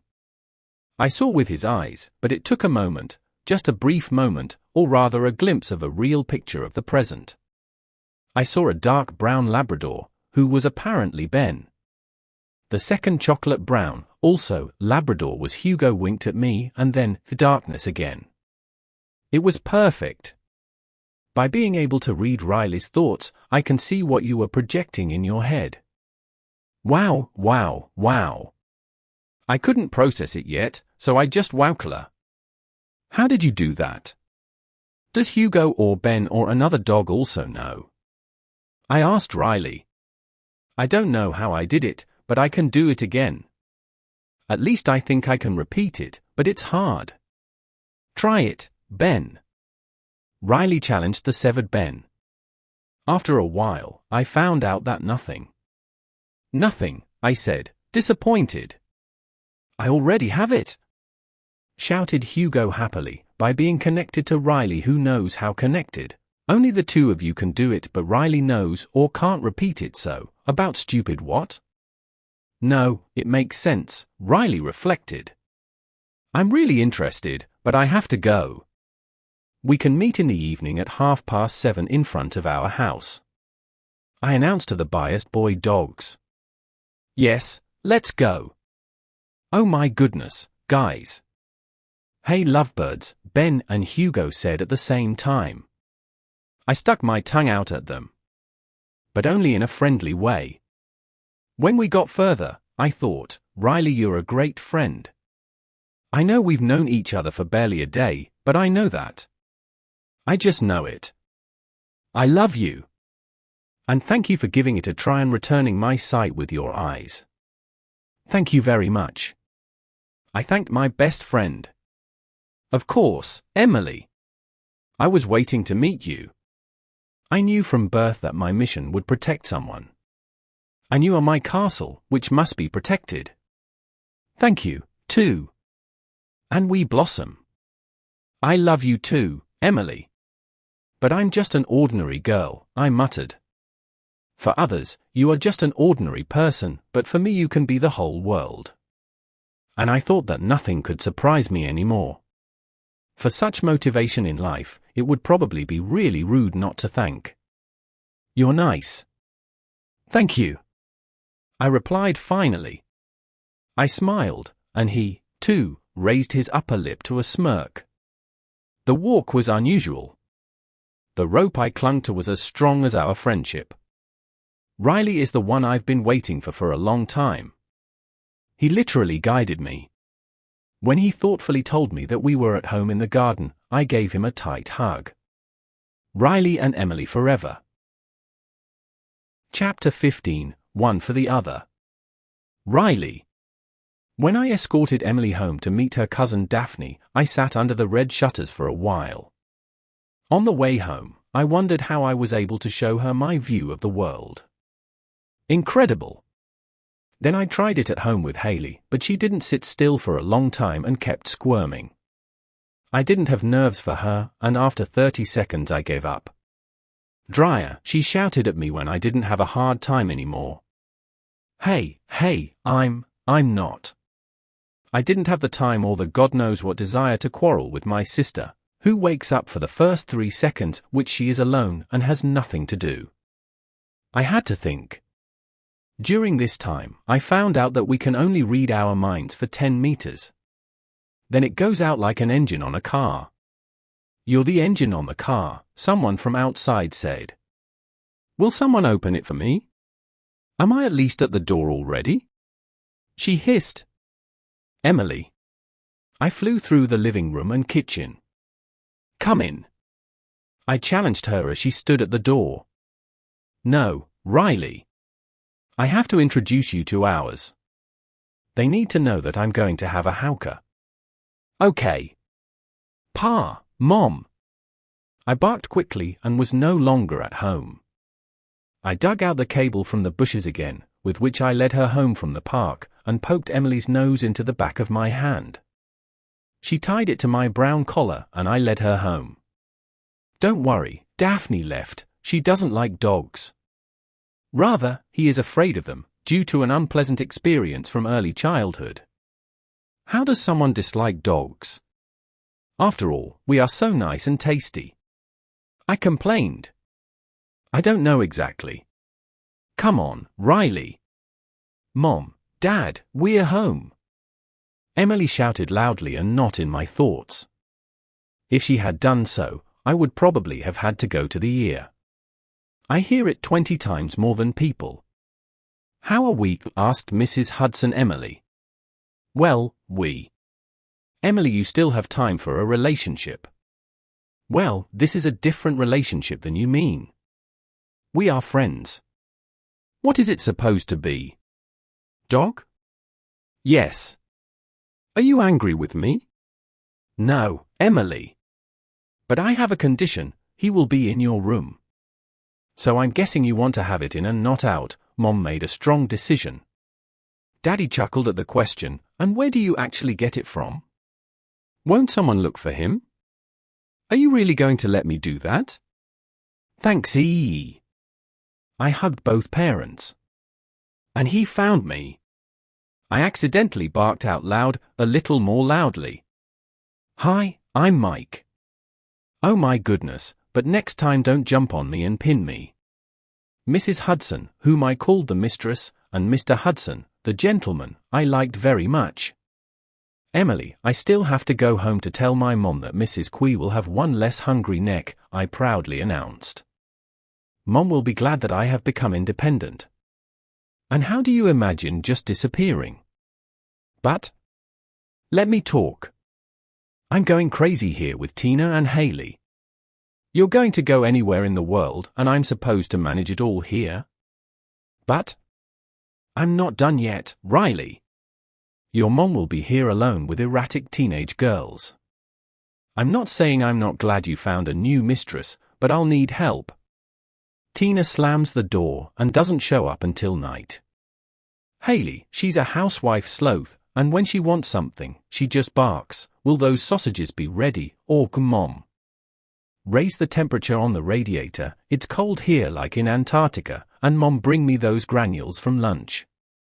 Do you understand how awful it is? I'm still just bouncing around hungry necks. At least you help me. You are the second oldest. But don't jump on my tongue. Actually, already speak, I already said what I wanted. Finally. I grumbled. I know it won't help you much when I leave, but wouldn't you want me to be happy? I know. So I will stay here and watch Emily often. And you can stay with her a few times to sleep for 2 days. But you have to come and help me. I'm older, and I don't manage as well as I used to be. I love you. I love you too. Emily seemed to be a decent little girl. Greet her from me. I blinked. Of course, I understood that my mother did not want to let me go further than our home, but even so, a soul of hope was dormant in me. Of course, hopelessly. I laughed at my optimism and naivety about a carefree future. Someone is talking about how amazing it is to be a dog, but sometimes I don't think so. My dog's instinct whispers to me to finally stop fantasizing, but my brain keeps shaking crap and thinking about what if? It's annoying, but I still have to keep my brain busy so it doesn't think about Emily. I am somehow attached to her. I do not understand how. But I'm glad I didn't understand it yet. That would just be a worry. It was simple. I'm an unusually crazy dog with a lot of extra free space in my head, so I'm thinking about crap. And as for Emily, I don't even think about her. She has no flaws. I rolled over to the side. I slept about 8 hours. In a dog, quite a few. I'm used to lying out all day and occasionally looking at the Seagree to see if they're doing something illegal. The other day, when Mrs. Quee picked us up because of Haley's excessive scratching, the driver didn't want to let us onto the bus because Haley was going to tear up behind a pigeon. I then had to chew through the leash so that I could drive the scarecrow away the pigeon. And who got a spanking because of a stupid pigeon? Well, me. So I don't want to embarrass myself there with my impatient sister, and I get my ass kicked for willingness. That, then, is fairness. I rolled over on my side again, because the floor somehow hardened overnight. AU. AU. AU. I yawned after every muscle and joint movement in my twisted dog's body. Will you stop? Said Tina. But will you be quiet? I lashed out at the sleepy and absolutely nervous Tina. No, you Hercules. How come you know about my nickname? I'm going to whip them so much behind the ears of those dogs. After all, wait for Casanova. I'll tell Tyne such a stinging news that you're going to fly. I told myself. Well, I have my resources. And already sleep. And most importantly, do not annoy me. You can see that someone is annoying Mrs. Queen. I threw one eye on the couch. Mrs. Queen calmly blew herself away. I turned a blind eye and the other. I have not yet seen anyone sleep with their eye open. I dreamed of Emily. The dream was about her telling me one single sentence: we are here for each other. Chapter 16, Secret Diary. Emily. Can you stop it? Summing up, Mike hasn't changed. I have changed my approach to it as much as possible. Mom is the same. Daddy too, but something has changed. I am ready to overcome all the obstacles that stand in my way. I will go through the paths that have obstacles, because a path without obstacles is never a good choice. It has worked for me a few times, but to tell the truth, I can't remember. No, seriously, Mike. Stop it already. It's all scattered here. Better go do something useful and go learn how to fix a clogged siphon. Daddy will be delighted when such a mechanic comes to him. I yelled at Mike as he was tidying up his room. I'm happy I didn't see the mess, but I couldn't hear the rustling of Legos, t-shirts, balls, and old children's posters through my bare feet. What does it stink? Where's your snack from Thursday? I asked with a stuffy nose. It was a sound like a helium balloon from a circus taking a breath. Fie. Where's your snack, Mike? I asked again. I try to breed penicillin at home. Fie. Are you normal at all? It's been hardening for 6 days now. Not. I am endemic. Hey, I've already found out. And immediately go throw it away. Okay. I couldn't see how he looked, but I could imagine it exactly. Mike slammed the door and I was left standing in the middle of the stink. I reached the window and pulled the handle. I took a deep breath. Finally, fresh air. I closed my eyes dreamily and listened to the sounds of nature and the surroundings. In a month it is cold here. Christmas? Cakes? Warm stockings? Gifts? In my mind, I was reminded of the smell of gingerbread. Honey nutty flavor with milk. Figs, almonds, and an amazing sour orange. And especially wafers, with honey. I really adore honey. Like raspberries. But these are more for summer than for cold December. You again? I turned my head to the right and curled my upper lip. Thirdly, I rolled my eyes. Mike oxidized again with the Avengers gadgets. I guess he's already totally forcing those Avengers on me. Come down, go Avengers Endgame. Under already, he pulled my hand back to the living room. Wait, Mike. Stairs. There is a dog expert on the stairs. Dodge people. He goes to the rescuer. Mike, dodge you too, Riley thought proudly. I didn't expect it. But it probably comes whenever I need it. He pounded up the stairs like a buffalo and then nudged me with something new. That's a lead for blind people, I thought intently. Riley answered my unspoken question clearly. Yes, that's what you think. And it is useful. I already have that annoying and itchy dog corset. It bites and tickles terribly. Flee. He complained to me. That's perfect, Riley. Where did you get it? From my friend Rocky. He is a distant neighbor. I think you saw it once when you came to London for the first time and started living on this street. Even then, he was quite old, but he remembers a little tasty little girl with braided braids. He, too, was once on duty with the blind, but then he grew old and, you probably know, he couldn't do it anymore. Oh, so tell him that he helped us a lot. But you don't have dog training, do you? I don't, but I can try without it. Do you believe me? I orient myself in the space fine, I don't run somehow extra fast, and I trust you to believe me. Oh, it couldn't have been said more complicated. I didn't have time to finish the sentence, my mother was shouting something to me. Emily. Emily? Yes. I am here. Oh, because I've been yelling at you for over 2 minutes now, and you're still nothing. Did something happen? Yes, Mom did. It switches for me because I can talk to the dog and then I can still read the thoughts of Riley's other weird buddies. No, I could not tell her. I don't want to lie to my parents, but I have to. I would probably end up somewhere in a circus as an attraction that says dog tricks from the head while not saying anything. And the dogs will jump as they are told. Well, that would be terrible. No, nothing.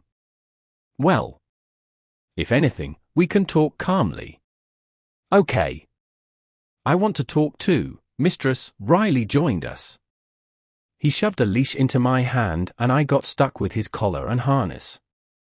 I stumbled down the stairs and stopped at the door, where I put on my favorite rubber boots.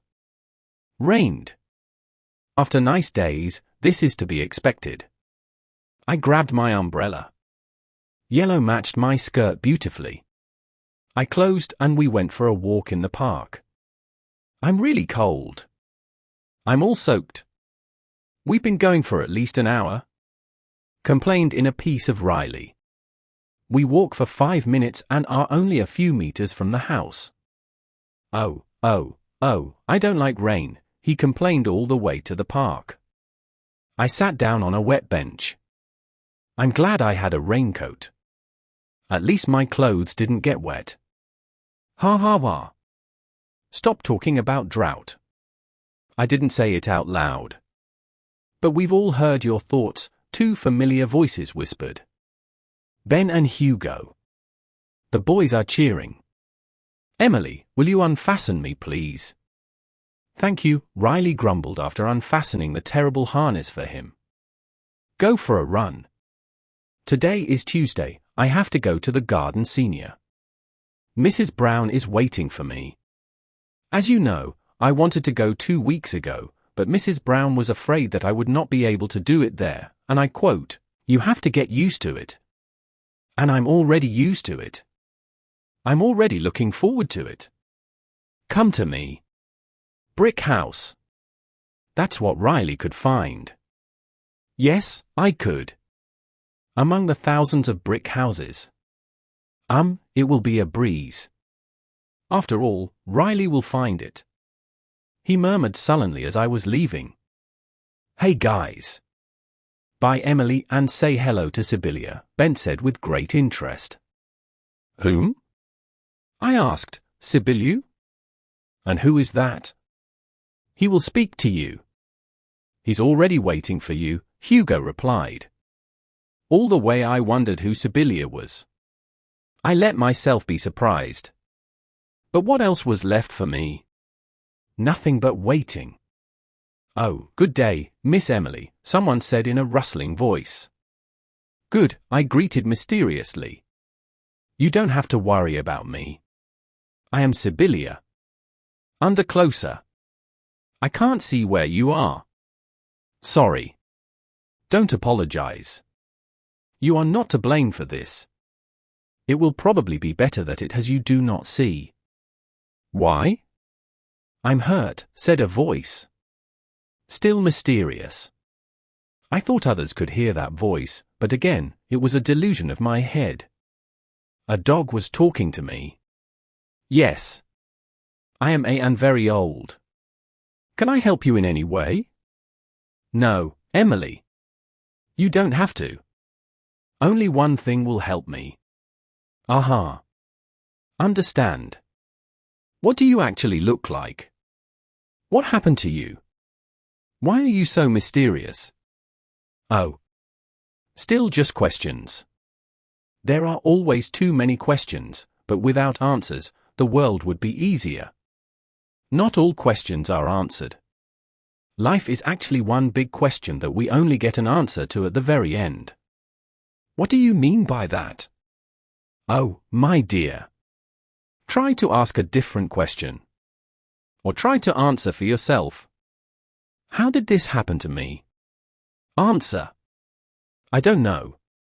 I was expecting an answer from you. And not my riddle. Okay. My master. Mr. Press died in a car accident and I suffered many injuries. Since then, I have been to shelters twice. I was in danger that if no one wanted me anymore, that would be the end of me. I miss Mr. Press very much. But you know how it is, where the heart has been silent the memory continues to live. That was beautiful, I told her as we walked to the entrance to the garden. I'm going inside with you. Mrs. Brown is like a spare mistress to me, she told me. Hello.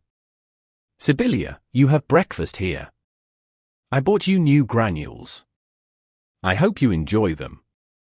Hello, Mrs. Brown. We finally see each other, but not exactly. So, we finally hear each other. I grumbled. I was really excited to finally be here. Hello, Dr. Gilbert, I greeted the gentleman who was sitting next to Mrs. Brown on the couch. Hello. I am Illyris. Sibylla is my sister. I'm of Mrs. Brown here. So everyone here already knows that I understand your dog language. Even in a huge city like London, news seems to travel faster than in a village where there are 15 people. I could barely speak and something disgustingly sticky was already dripping on my leg. Riley! I shouted at him as he leaned his head against my new daisy knee-highs. You pig! Couldn't you come unsealed the first time? The mud hasn't killed anyone yet, he replied indifferently. I have 100 cravings to bite you in the tail. Sighed Illyris. But don't talk. You're already like my annoying Sagra. But who called? They quarreled. Enough talk. Sibylla, show Riley where the showers are. Illyris, you take this and go bring it to the last floor. To Mrs. Brown's office on the desk. In the meantime, I will be talking to Mrs. Olivia. I haven't seen her in a long time, so Riley don't dare to come there and embarrass me. What did I tell you? You shouldn't have come here. But those wings you eat here smell so good, he said, thinking of the crispy delicacy. Yes.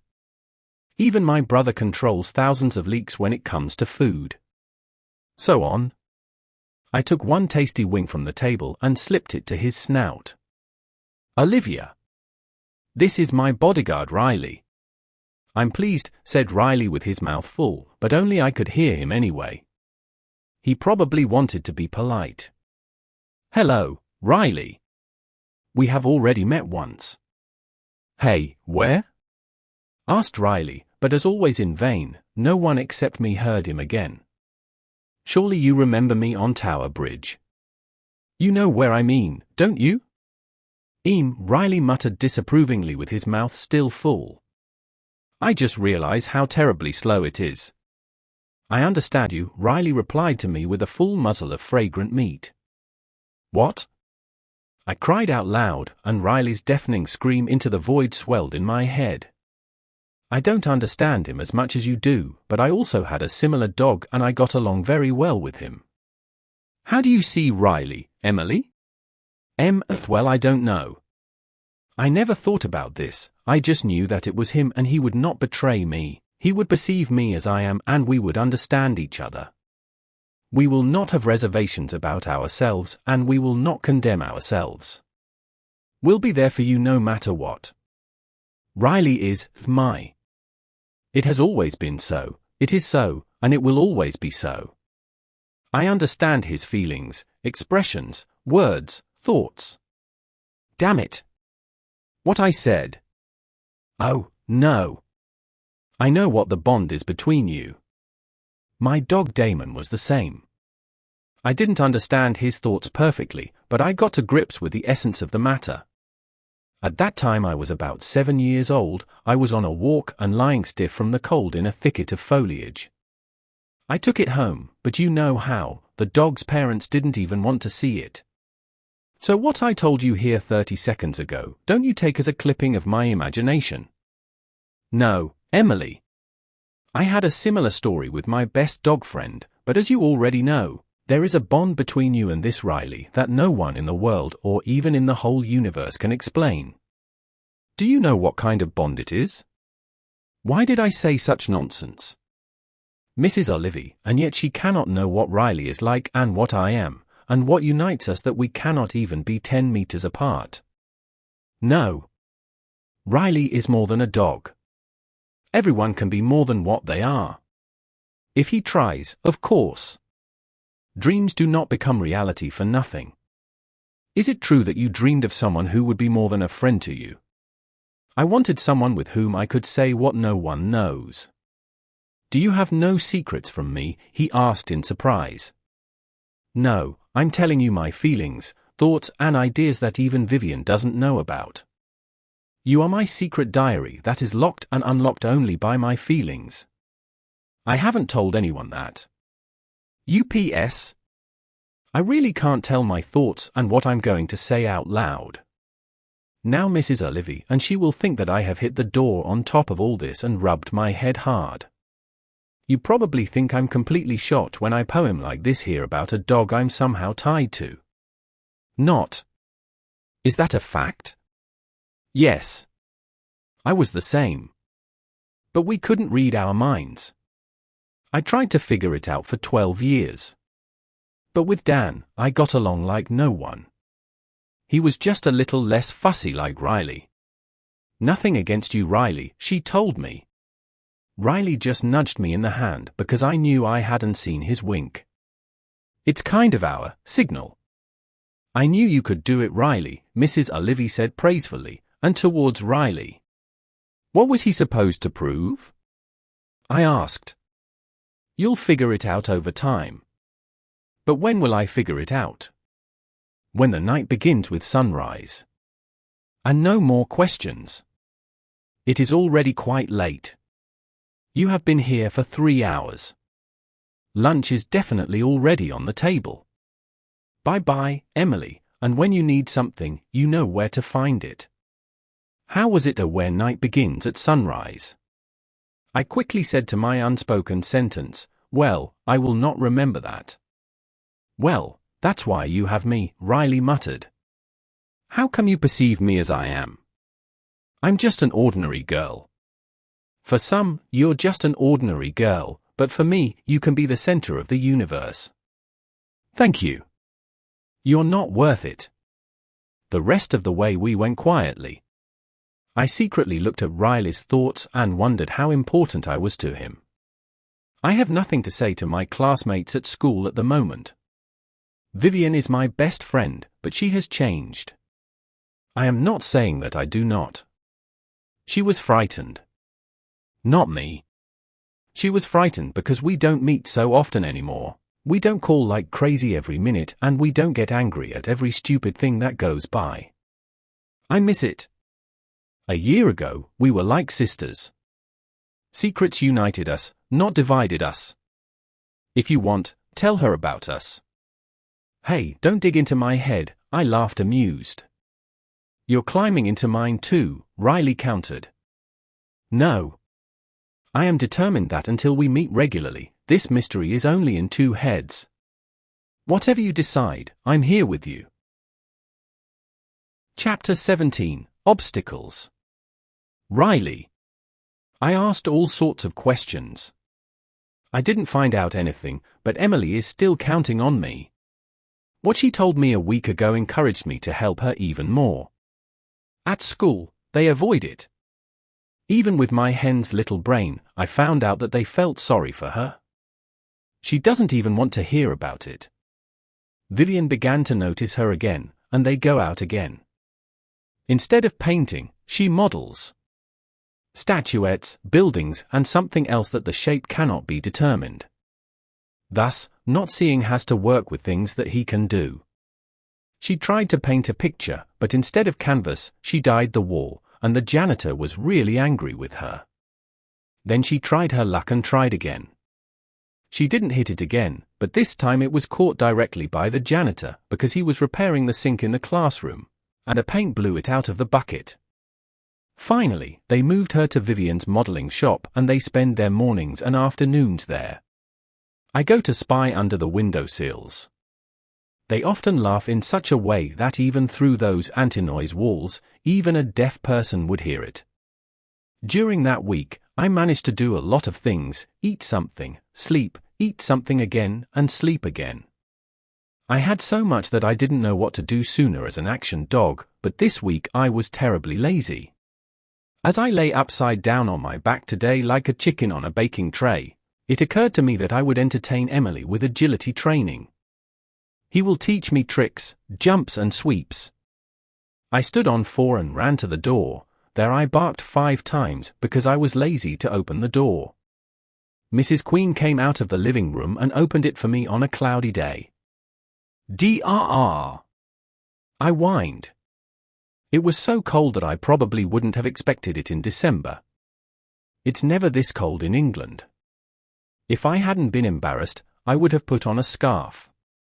But they would probably look back at me, that even the dog had already switched. I ran for my life. I had to tell her. That was my best idea in the last 3 years. Emily will definitely like it. She will be proud of her hawker. I stopped at school and sat down. I began to wag my tail as it came out of the door of the building. She went down the stairs, and behind her 3 girls laughed. Suzanne, Daisy, and Grace. Can you see her? He doesn't even know where he's going. Look at what he's wearing. They whispered about her. I gritted my teeth and felt like biting them. She knew I would get a spanking from that janitor's scarecrow, but it was worth it. I bit into her skirt and tore it off. She was torn on her right side. 1 o'clock for Riley. What happened? A helpless Emily asked me in her thoughts. Nothing you need to know about. I just did you a little favor.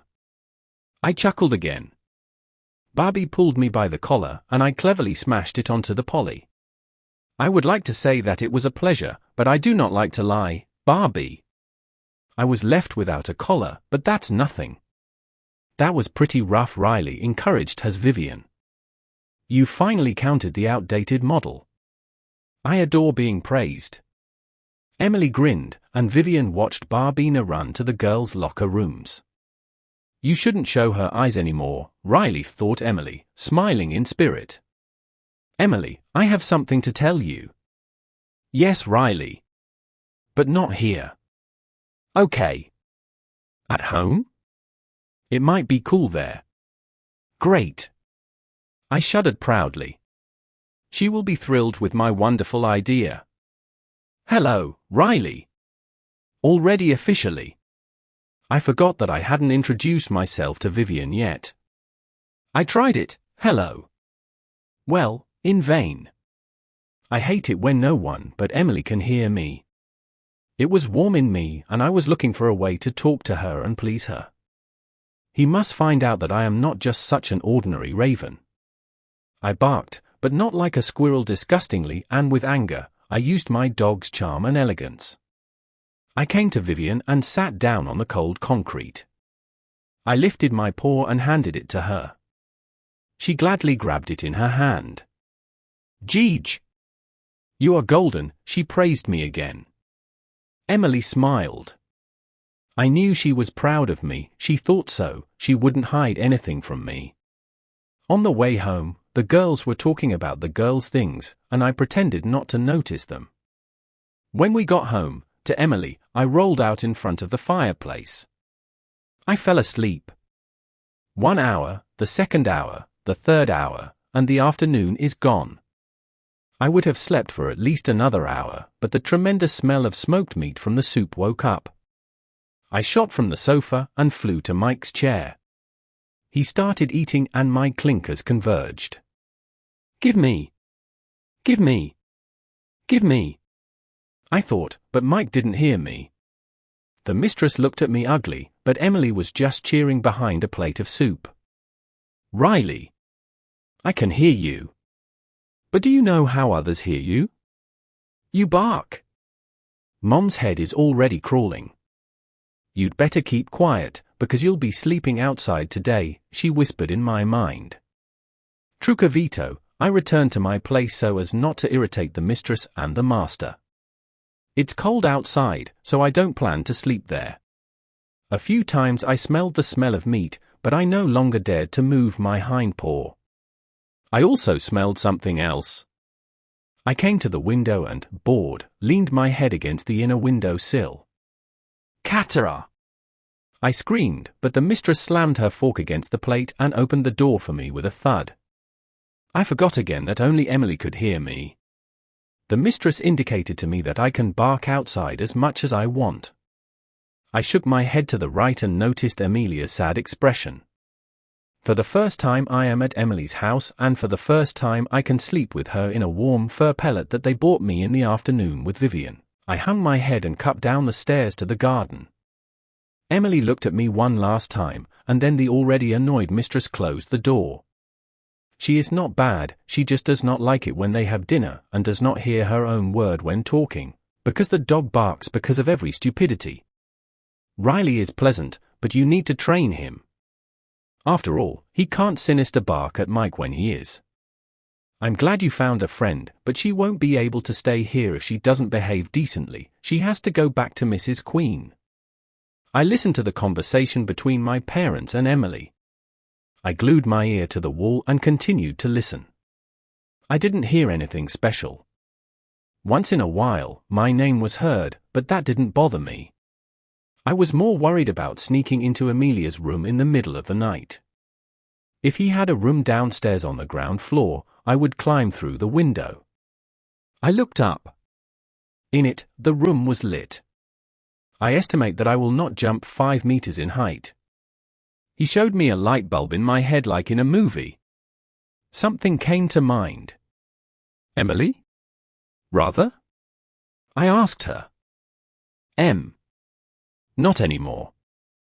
"Is the window open in the bathroom?" "Well, I guess so." "I don't know, we tend to leave the window ajar," she muttered, half sleepy. "Great. What are you going to do?"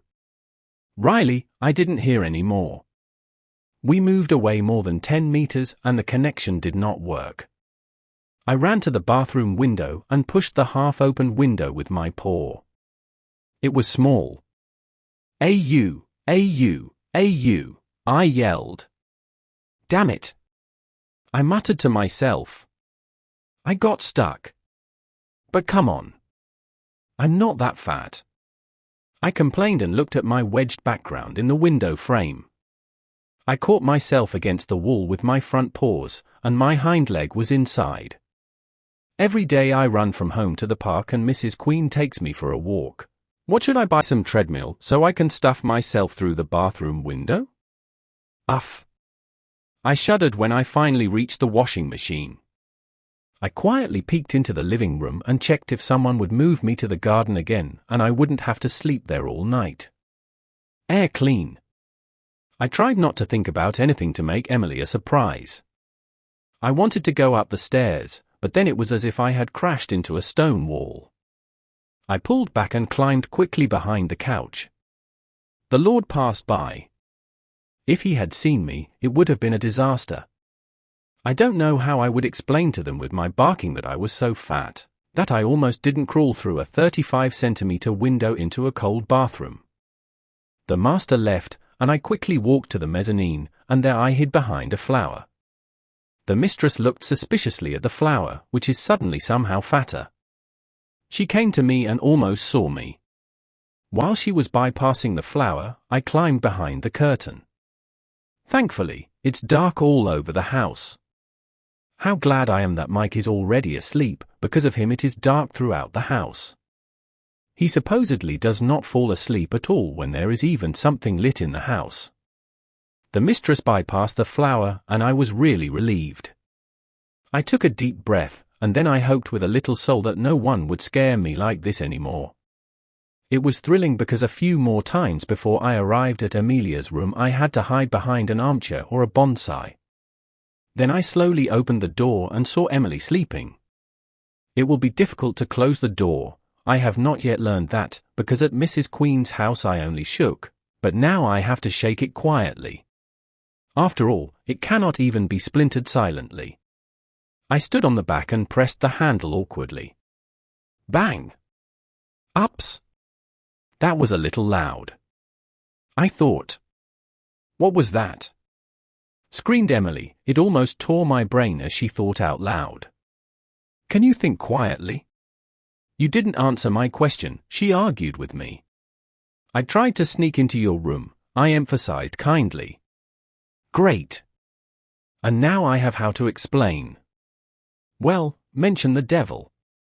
Up the stairs, rushing footsteps could be heard. Mom. I hid behind the door and hid under a woolen purple robe just in case. I stuck out my nose and eyes. I had to see what would happen. The door was forming and I had the feeling that it had a full snag. I pulled down my chest to fit into the 20-centimeter hole between the wall and the door. I bulged my eyes because I was running out of air. The theater began, where tickets were free. Well, not quite. The air was running out and I wanted to whimper loudly. I was really tight there. Emily? Did something happen? The mistress asked. About? I guess I was sleepwalking, she told Mom. And are you okay?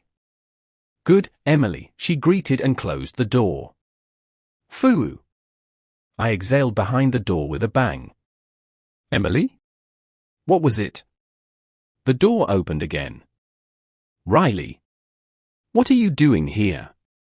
How did you get in? Emily, talk, said the mistress angrily. But then, as if the anger had disappeared. Sorry. I went to let him in. I was sad. Riley is seriously important to me, said Emily sadly. I get it, Emily. Riley is golden, but not very well-mannered. Oh, thank you, mistress, I thanked, even though no one heard me. And can he stay here? Sorry, I had a bad day today, and Riley licked it off. After a while, Emily and Mom hugged, and I was already snoring calmly in the new warm pellet. I woke up in the morning at Amelia's feet. Oh, I already remember. In the evening I was terribly cold and the duvet that Emily was supposed to be covered with seemed nice and warm. I was curled up like a cocoon, and Emily was rattling from the cold. I took the sheet in my teeth and covered both Emily and myself. That's cool. Thanks, Riley, she thanked and slept on. I saw what time it was and immediately pulled off her duvet again. Emily. See what time it is. It's 7, and Vivian is already waiting for you in 15 minutes to meet and go to school. Damn it. Vivian. Emily. Wait. I wanted to tell you what came to mind. What? Agility trainings. Riley, that's a great idea. There is a forgotten garden nearby. There I can go to exercise you. How did you think of that? It just came by itself. We can discuss it in the afternoon. But now you have an oral answer from history. Oh, no. History. I forgot. She complained constantly. While she was dressing, I asked her questions from ancient Egypt, and she answered me with reluctance. When Vivian came for her, I escorted them to the end of the street and ran to my mother's home for toys and a flying saucer for the dog. While I was sliding in a shoe box looking for tennis balls from my childhood, Tina came to see me. Today she was in a particularly great mood. Hi. Hello. What are you doing? I'm squinting in a shoe box if you can't see, I replied, and she glared at me with a nasty look. I don't know why he's staring so disgustingly. Where is Mom? I asked, and she just shook her head to the left towards the kitchen. I had 3 tennis balls in my mouth and I will be back tomorrow for the flying saucer. I don't have that much free space to keep the little things. I talked to my mother and she suggested that I stay with Emily while they were at the Walser cottage. I joyfully agreed, because firstly, I do not know how the dog, would call through that electric bush, according to Amelia's vocabulary, a mobile phone. After all, my claws on my paw are bigger than peanuts. If I had to tap on the screen, I would break the mobile, or if it didn't break right away, I would lose my nerves after the first 3 taps and I would chew that mobile. My mother escorted me out and I wished her a nice trip to Wales. On the way, people looked at me as I could fit so many balls in my muzzle.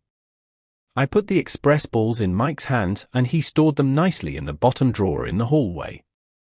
I don't want to pass Mike off as my slave, but I really didn't want the master to wipe my muddy paws. It's terribly annoying. In return, I allowed Mike a short walk. So I didn't even let him. He came with a leash and a collar and, against my will, put it on my neck. You. It hurt. Put it on the weaker? I complained when Mike fastened my collar to the most forceful. He continued his work and, of course, he did not hear me. After a walk, I went to see Emily at school in the rain. I stood at the main entrance under a dry canopy. She came, and I rubbed myself at her feet. Riley? Is that you? Oh no, Harry Potter, I laughed disapprovingly. Aha. So, Riley, after all. No one has such a dewy, but at the same time spontaneous humor as you. It hurt. I laughed again and whined cunningly. But this is just for amusement. I am happy when he laughs at me and amuses me. On the way home, we stopped at a pizzeria. Yup. Vivian invited us for pizza. I screamed. Us? Asked Emily in surprise. I corrected myself. I can't have pizza. At most, Emily gives me chicken, which is on top as a decoration. I must not do more. I suppose I would be hard. Peche, human rumors. I don't think chicken has killed anyone yet. And I was right. I missed it. The next week we went to see a nearby meadow, where we brought the first material for a completely insane thing. Riley? Will you hand me a hammer? Asked Vivian. I get along well with Vivian. I mean, I understand her, but she thinks to me, like all the other people in the world, that I'm talking some kind of cosmic babble. People think that I don't understand them at all, and we do what we want. But this is absolutely not the case. I understand people and I do not speak at all with incomprehensible babbling. I'm glad that I understand people. If I didn't understand them, I wouldn't get bacon, and if it wasn't for bacon, I don't know what would have happened to me. I grabbed a hammer from the stump of a cut tree and, succumbing, brought Vivian to the nails. She nailed the battens to herself, and after 3 hours of this was an obstacle for the dog. I helped Emily with dragging a huge plastic tube about 3 meters long and wide to fit my background there. We pushed it into the middle of the meadow, and then I inadvertently let Vivian down on her foot because I spotted the twins, and those 2 annoying adult teenagers. Henry, Kevin, Teresa, and Stella. "Hey kids and Mr. Dog," the twins greeted at once. Teresa and Stella looked exactly the same today. Pink jeans and a white-black striped t-shirt with a heart in the center. The girls killed the bars together, and the guys wore them. I was the head of the whole program, and that's why I had the hardest job of all. I lay down, slept, and after 2 hours of my hard work, I chased a bow tie. So just build a sign for marking dog training. And kids, the rest of us except Emily are supposed to bring our dogs to exercise? Everyone stared at Emily, and she nodded her head because she was just handing out nails to Vivian, who was shaking her fingers with a hammer and shouting loudly. "Hey you, damn it," she screamed, shaking her hand in pain. Well, I suppose so. We could start training our dogs, and then people could come here too. If we were to charge here, when it starts to team among people, then we could donate the money to the shelter. What do you say? Asked Emily, and now she was serving the cloves to Stella. Riley? Will you bring us friends? I mean Hugo, Ben. She thought. I was wondering what my dog buddies were doing. Jasnica. I'm flying, I said, and the twins behind me looked around, where I suddenly went. Emily, your dog is running away, shouted Hugo, but I couldn't hear Emilia's answer anymore because I was far away. I ran to the house and found Fluffy Gardeners there. That bone wasn't so deep. But she was, if not then I would have come across her already. And on top of that, go to Tina to lend us a bowl for found things. Go for her alone because Tina is not at home and Riley has sewn up somewhere and I have no idea where she is now. Has anyone mentioned? Hey buddy, where have you been stuck for 2 whole days? I was sewing with Emily and a bunch of immature teenagers on a nearby meadow. And can we go too? Yes, now I ran to you to suggest it to you. Hey you. You illegal gardener. What are you digging up my garden? I took off with a laugh. I keep Hugo's expression in my head until I die. He pulled his head out of the ground, and his expression was something in between, a dog that did not see the mesh and flew through it, and something like a frightened hen on a farm that had just been frightened by a cat. So. Well, in short, a year ago and something we buried here together, a bone from Ben's dinner. I wanted to enjoy it. But I forgot to ask you about it, as it's your land. Hee.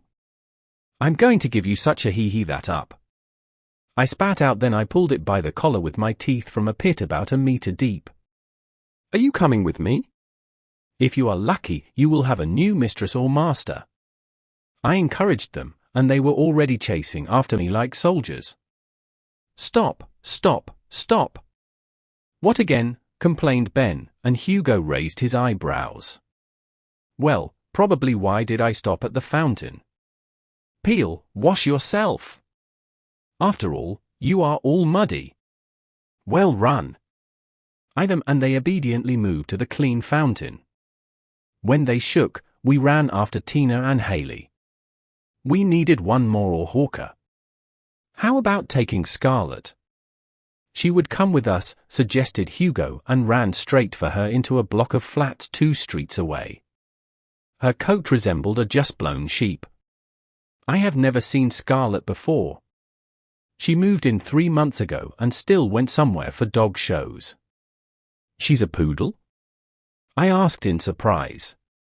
I thought it would be, I don't know, a Labrador or a Husky, but I wouldn't really expect a poodle. Hey guys. How are things going? Fine. Come on in. By the time we get there, Emily has already found a new dog. I said, and Hugo was already flying 5 meters in front of us. Emily. We are here. I hoped he could hear me, because we were almost there. Great, Riley. She thought, and I smiled proudly. So kids, can we start? She suggested when we got in line. Each of the kids chose a dog or a Teresa fell into the eye of Scarlet, and they resembled each other. Even Teresa today had a kind of blown bump on her head. Ben liked Kevin, and their chocolate hair and Ben's fur were incredibly well matched together. Stella stood up to Tina, and Tina smirked at her in a doggy manner. In character, they were completely suitable for each other. Hailey immediately began to wrap herself around Vivian, and Vivian automatically grabbed her in her arms like a little puppy, and Hailey hid in her pale hair, her coat completely disappearing with Viviana's strand color. Hugo and Henry started with the same letter, and that already means something. They also caught each other's eye. Each dog and its new owner matched each other with something, Scarlet and Teresa with a guppy on their heads, Hugo and Henry in the initial letters, Vivian and Hailey with a brightly shiny golden color, Stella and Tina with their authoritative nature, and Kevin and Ben also with chocolate hair color. What about me and Emily? I have no resemblance to her, and we still fit together as if we had known each other in a past life. Well, we are all different, and we are born to stand out and not to perish with the crowd. Scarlet, of course, was the first to run to the training ground. Obviously, it always has to be the first. The training went perfectly for her. She listened even without rewards, because she and Teresa sat down so much that she was willing to do anything for her. But after each successful jump, they had to take a picture on Instagram. This was followed by Ben, Hugo, Hailey, and Tina. I went last. I have already experienced what happened to me with Emily once. It hurt, but that's until later. Riley, now jump on the wooden bars and then go through the tunnel, she ordered me, and I obeyed with joy. I was thinking about how proud Emily would be of me when I could do it all, and we would go everywhere together, and it would grind. Chapter 18. I hate the answer, I don't know. Emily. Riley. Stop. I shouted, my head spinning as before. AU.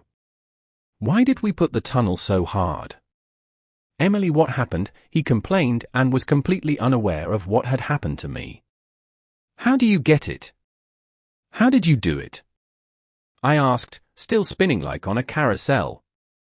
What am I like? What happened to me the other day happened to me. Riley showed me a picture of what she sees and what she thinks. Before my eyes, Teresa appeared as smooth both Scarlet and Hailey, Henry throwing a yellow ball into the distance, and Hugo always obediently brings it to him, and suddenly, darkness. I was all alone, and Rivers ran to catch me because I felt like I had just poured myself alcohol. I sat down and kept holding Riley by the folded leather collar. That was, while I was searching for the right word, I stroked Riley's head hair. Amazing. I finished, and the twins ran to me to see if there was a need to call an ambulance. No, don't worry. My head was spinning, I told them, and they kept wondering if I was really cool. Now it got on my nerves because I wanted to know from Riley the details. I tapped my hands on my leg and kept thinking about that interesting picture. When it was finally calm, I asked Riley, well, can you explain how you came up with this? I don't know. It just came, and I was taken aback that you were taken aback that I had done something I didn't know how I did. I didn't know exactly the word I didn't want to hear from him. The answer I don't know is probably the worst in the world. So either yes or no. Well. Now once again, and don't speak like a Chinese man. In English please, and not Chinese. I laughed because I knew I wouldn't get anything out of Riley anymore. I don't know how he did it, but I want it to happen again. I would like to see Mike or my parents standing by me again, Vivian and her little sister, and especially my Riley. The rest of the training I thought about it, but I didn't come up with anything extra. Teresa Scarlett taught jumping over a metal circle, and Stella taught Tina to catch a frisbee in a jump. I've walked the entire track more than 5 times with Riley. By understanding each other, we do it in a flash. Riley is learning and I'm trying to encourage him. He's doing really great and I'm extremely glad he thought of it. After training, I pinned Riley to a new leash, and then Vivian and I walked to McDonald's. Give me some more, Riley thought, but Vivian ignored him. Hello, miss? Can you hear me? Trilled Riley, and then finally missed a piece of cucumber. He looked like Mike was eating a piece of onion, but he was glad that he had at least missed something. Vivian escorted us home, and in the evening Mike was still chasing Riley around the garden. Riley's thoughts were loud, so I could hear him from the kitchen as well. Where do you get so much energy from? You do not get tired. I'm already going to spit out my soul here, he complained, and Mike kept running somewhere. Wait. I'm not the youngest anymore, he said tiredly. Then, through the closed window, I heard Mike bring a blowtorch and shake it in the middle of the garden. No hop, Relanco. Firstly, I'm no Relanco, and secondly, I'll never jump on this junk. After 5 minutes. That's amazing. Mike! Add. Faster! He screamed in my thoughts, and I just shook my head in amusement. I would never have thought that ever Riley would jump on the bandwagon. He enjoyed it, and after Pat L hour he was already sleeping on a heated pellet in front of a heated fireplace. In the morning I dressed in a flowered shirt and black jeans and put on red ballerinas. I grabbed my jacket, backpack, mobile phone, wallet and house keys. The house was already empty at 8 o'clock, because Mike was leaving for school early today because they had an education in nature. Mom and Dad went to escort him to the bus. Riley and I went to Vivian and went to school together. Mondays are probably the worst of the whole week. On the way to school, I was churning out an apple, and Riley cleverly finished eating an apple. Gakujan, he said with his mouth full, and there was almost nothing to understand. While I was at school, he ran to Tina and Haley's dog playground a short distance from the school. At 3 o'clock we met my mother and went to arrange something at the bank. We left Riley in the car and he stuck his head through the open window. At the bank, we waited a long time, like in line for donuts in the city center, and by the time Mom finally got her turn, almost half an hour passed. Mom was talking to a sunny woman in a red blouse who handed her a few extracts. Other times I live in the bank for an hour, but today we did it all in 30 minutes. That's a record, Emily, my mother laughed, and I dreamily walked down the aisle to my car. When we arrived at the parking lot, my mother told me that Riley was not in the car. Chapter 19, The Game, Hide and Seek. Riley. I was bored in the car. Emily gasped somewhere, and I first looked at the passers-by. This bored me, so I changed position and lay down on the back seat. This, too, bored me, so I looked out through the open window again. The minutes went by like clocks, and I was already hungry. In it I smelled a beautiful smell. Then I saw the beauty. The van unloaded meat to the nearest store. I did not hesitate for a moment and jumped out through the window of the car to the van. It smelled amazing and I started to lick myself. When I hid around the corner of the van, a guy came in with a crest on his head and a leaky apron, but fortunately he didn't see me. I hopped into the van and hid by the freezer with the meat, looked through the window to see if I could see Emily somewhere, but she hadn't arrived yet, so I grabbed my baguettes from the empty front seat. Yummy! I began to smell the smells that were around, and everything suddenly came to my taste. And in that the door closed, and I almost let go out of fear. I put myself behind the freezer again, and the driver started the car. I found even chicken wings in a small saucer, and within 30 seconds there were no more of them. The car was slowly passing through the parking lot, and I saw Emily running around and desperately calling. I wouldn't be able to bark because a guy would throw me into a shelter for being a nice dog. I tried to connect with her thoughts, but she was far away and the car was already coming out of the parking lot. Tears streamed down her face like a waterfall. I've tried many ways to get out and calm her down. It was too late. We walked out onto the highway and I saw it for the last time. I didn't know where we were going or if I would be able to return. I regretted letting myself be seduced by the smell of amazing roast pork or chicken best meat, but Emily will never make up for it. I couldn't sleep, so I just lay down and they peeked out the open window. An hour later, I noticed that we were going somewhere north. On the way, I saw a small greenhouse that reminded me of my home in London. I wondered if I would ever come home. But nothing is impossible. After 2 hours, I declared that it was impossible to return home. We finally stopped and I saw the Solihull table. It is so far from London that even the end of the world now seems to me to be a better choice. I slipped into the sausage box, but I was so overeager that I looked at them and I felt sick of overeating. The box was large and with me tremendously heavy. The guy from the car wrote a song and it got on my nerves.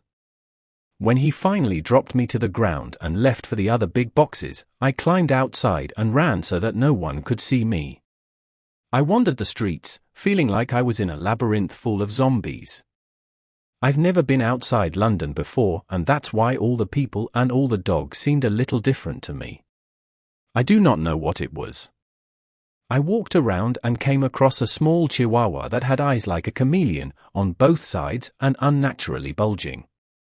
She barked like she was deprived of her senses, and then I finally got out of her that I was on William Shakespeare's native street. It looked nice there except for an overly voluminous guy in a huge fur coat. For a while, I had the feeling that Hogwarts groom Rubeus Hagrid from Harry Potter had wandered here. He really resembled him to me. I walked and walked. I walked onto a really extremely colorful street, where I found a 4-star hotel with a huge inscription, Hotel Indigo Stratford-upon-Avon.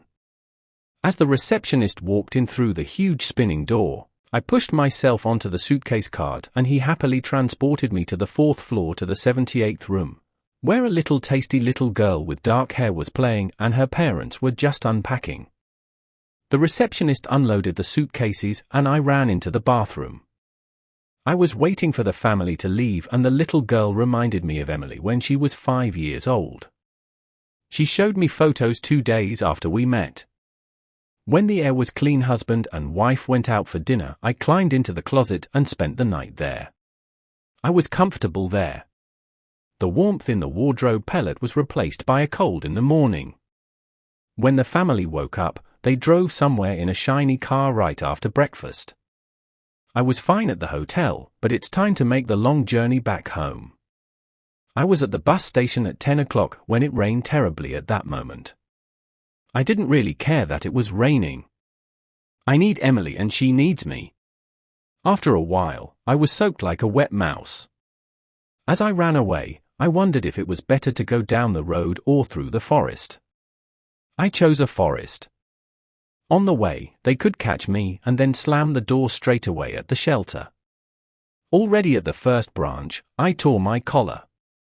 I looked at it and raised my eyebrows mockingly. I don't understand how I could have torn it into 3 parts. I didn't have a minute to spare. I had to run and come to Emily as quickly as possible. The forest was endless and I also needed to sleep. It could have been around lunchtime when I settled under a fallen tree caught by 2 boulders and they so nicely formed a small cave. I slept for a maximum of an hour because I was woken up by the cold December sun. I got up and shook off the foliage in which I was lying. I came to a small village where someone's lunch smelled lovely. I crossed the road carefully and walked through the streets. Although it was lunchtime, the houses looked dark and scary. A village called Whitney. I liked one pale green house at the very end of the main street, so I sat down under the window. The lovely lady unloaded hot breads pulled out of the oven on the front windowsill. The lady handed me 1/2, and I squatted with her under the canopy. I ate and went to ask for something else to drink. I scratched at the mountaineer's door, and he kicked me out as soon as he saw me, and even threw an old baganja at me. Ill-mannered one. It jerks me when even a fly lands on me, and not for one old deranged freak to throw his stinking slippers at me. Sadly, I walked further along the forest. Let me finally be at home, at home, at home, I thought. I ran through the mountain, forest, meadow, and grove. The endless journey was slowly running away, and I couldn't find the exit from the maze of trees. I'm scared and menacingly afraid of bears, even though I've never seen one. It is said that the bear does not live in England, but I think that the bear in the picture is also dangerous. Tina laughs at me for that. Well, how about I'm afraid of bears? While thinking, I wedged my front paw under a huge stone and blood began to flow. I couldn't choose it from there, so I started barking and squeaking. However, no one heard me. I didn't know if I would ever get out of there. It hurt, and I was afraid that I wouldn't be able to get to Emily again. I fainted from the pain, and my paw still hurt. Chapter 20: Waterfall. Emily. Again? I asked my mom, completely not understanding what was going on. How come Riley isn't in the car? I started yawning because my nerves were already running out and I was already in tears. She is terrified of the idea that Riley has evaporated somewhere. It was a really bad joke, and I was confused that at that moment I wouldn't remember my own name. I was still in the position that he would appear somewhere from the corner of the next street with chicken in his muzzle, and then a smudge would rub against my leg. When we got home, Mom printed out Riley's photos and had pictures printed with the inscription, "Looking for a dog." It is a golden retriever and has a green collar. Under his photo, she also put the phone number and address of our place of residence in case anyone saw him. I sat down at the window and wondered how hard a day was without Riley. I have no one to catch up with and no one gives me stinging remarks, no one talks to me just in thoughts. And the worst part is that no one from this house feels the way I feel now. Usually my assistant professor was Riley, but now I have to do it myself. Loneliness does not bother me, it bothers me when I do not feel confident that someone is standing by me. Someone who understands me like no one else. I can be alone in the house, it's worse when I'm alone in my new world and, moreover, without Riley. I wiped a tear from my cheek with my hand. And then someone called. It subsided, but after a minute again. Emily. Em-thy? Lie? An unfamiliar voice shouted at me. Ben? Hugo? I asked in surprise, and I jumped off my chair and opened the door. I ran down the stairs like a whirlwind and someone was scratching. Emily, hello. Where is Riley? I can't find her anywhere. Just don't tell me he ran after that squirrel that splinters nuts on his window every day. No, I'm not afraid the squirrel would have gotten tired of him a long time ago. I can't find it. I thought he was somewhere near you, but Daddy was there to see him and so my last hope was slowly extinguished, I declared, remembering Riley. Ben and Hugo and I discussed conspiracy theories about finding him and where he might be. I waved goodbye to them and then came back home. I folded my head in my hands and started crying. Life without someone you are attached to is suddenly difficult without them. It will disappear before your eyes, and the memories of him will begin to blur with your tears like watercolors. That river of tears that you created out of immense sadness suddenly turns into a stormy waterfall that sweeps away all good memories, and turns them into sad ones. You will only have one left, but you must not let it go downhill. She is the one who gives you even the slightest hope that the important being you care about somewhere else in the world is thinking of you, of exactly the same memory as has now run through your head. Riley is more than just a dog to me, more than just a being. I feel something like. Simply, when you are tied to someone by an unnameable bond, you cannot pronounce what it actually means to you. Tears were running down my face, but my last hope will not be swept away by a waterfall of tears. In my head, I created an image of a waterfall that tore down a small boat that trembles helplessly among sad memories. That strange boat is yellow in color and shows me a light, a bright memory that sails through a storm of dark and black-gray thoughts full of grief and sadness. Nothing will stop the boat. No obstacle. He carries himself as an astronaut in a weightless state. But something can stop her. It can either stop or help her. I imagine a sailor summoning her to himself with some incredible charm.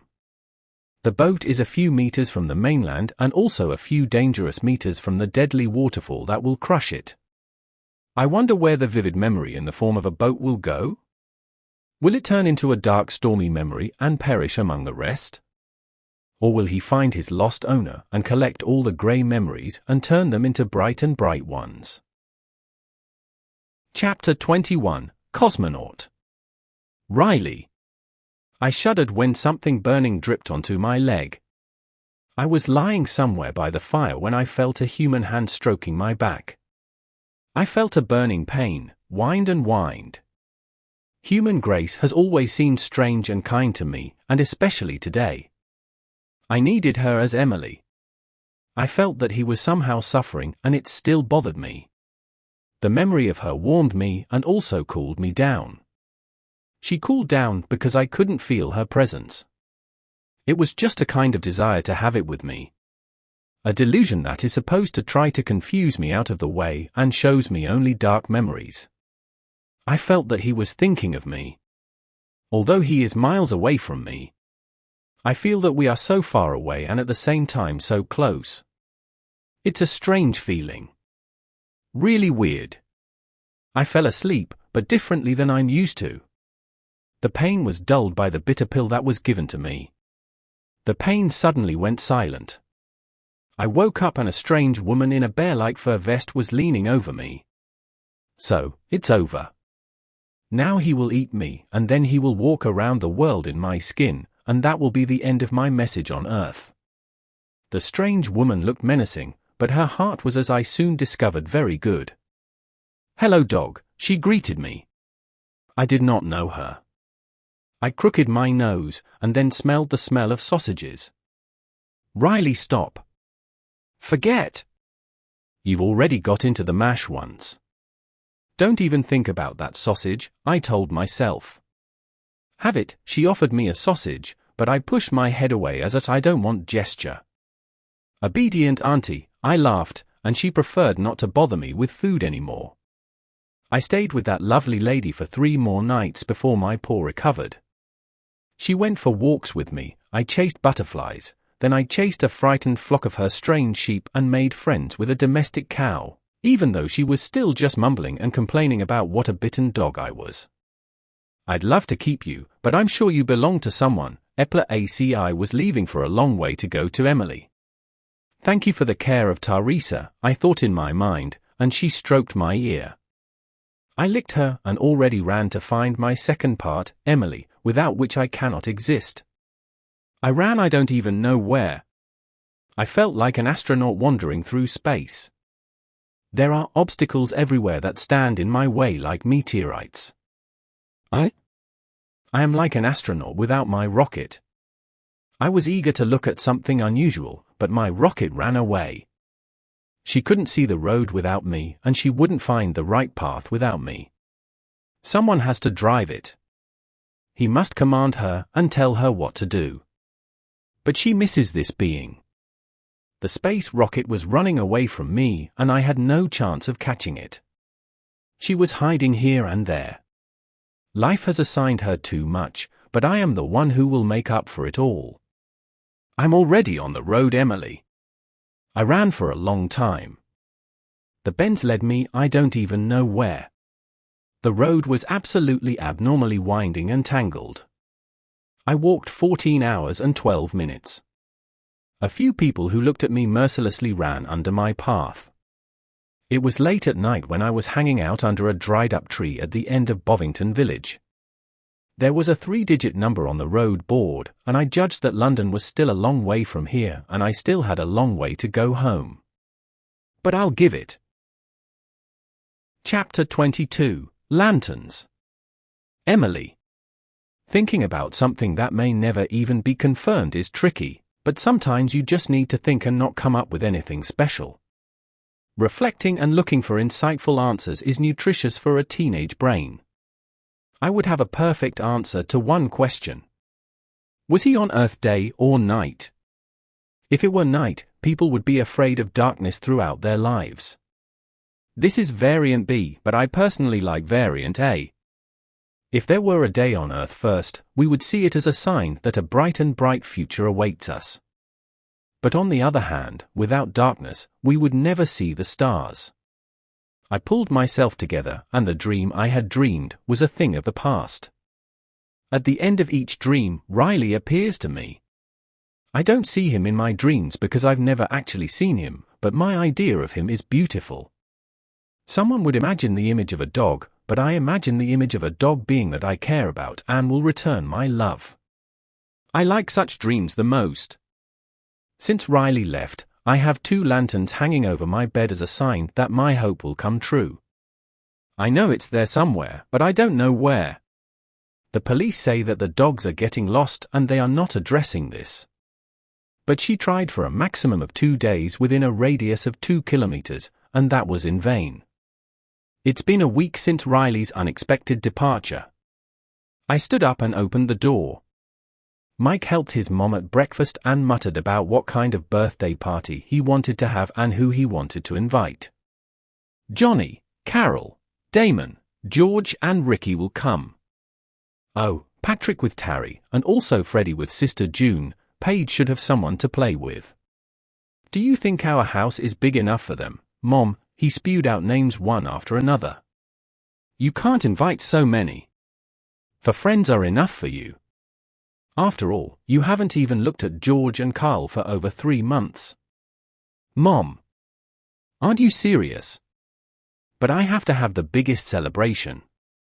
Peter invited up to 15 friends. Even those he doesn't know. Look, ask Emily here to help us with the celebration, so you can bring 5 friends. Can it be? But Paige doesn't count, does it? He asked, listening to his mother's argument for this now. And what is air? Oh my God, Mom. Okay, 5 buddies, but I don't count myself among them, do I? What is the important thing you're talking about here? I said for a change.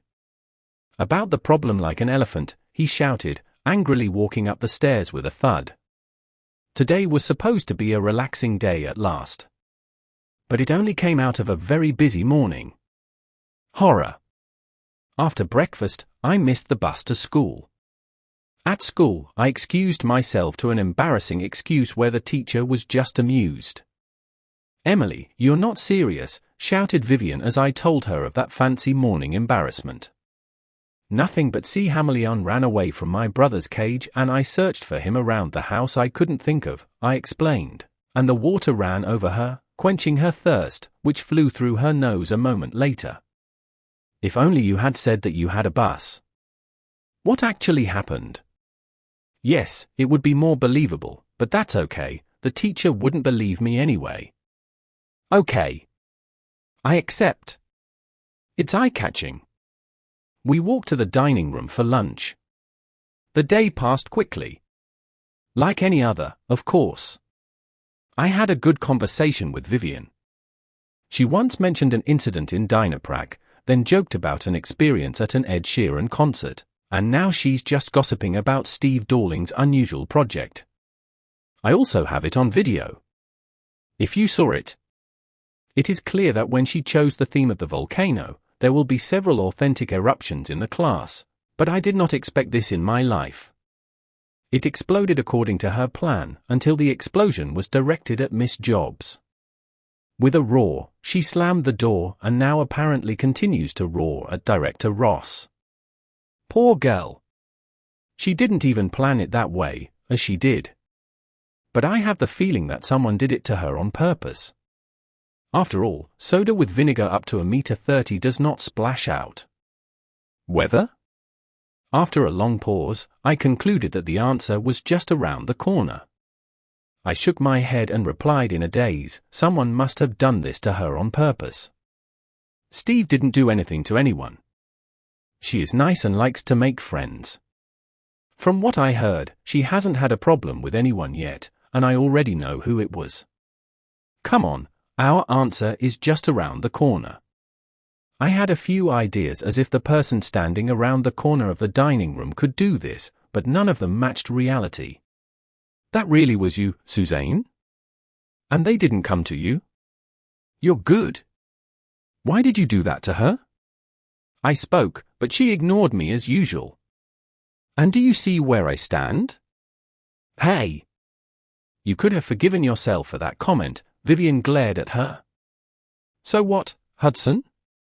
You planned to tell the teacher. Dorling deserved it because she sneaked around Timmy. She shouldn't have done it and will never do it again, and she will be fired. The school is tough and does not tolerate such outbursts here.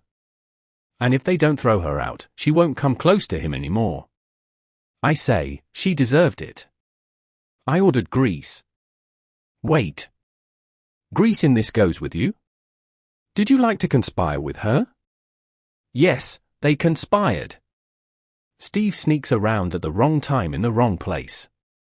I am not to blame for this. And on top of that, Hudson, I'm getting out of my way, because with your behavior and getting into me, it doesn't end the best with your dog. He still owes me a torn expensive skirt here. Don't let your dog even get in my way. Fine. As you wish, let it be yours, but leave Riley out of it. Did you miss what? He ran away because you couldn't see where you were going, what? Good thing that at least one annoying insect has run away does not bother me here. Get out of my way, because I won't be so tolerant anymore. And when it gets tough, I'll be the last to laugh at your failure, Hudson. Grace, here we go.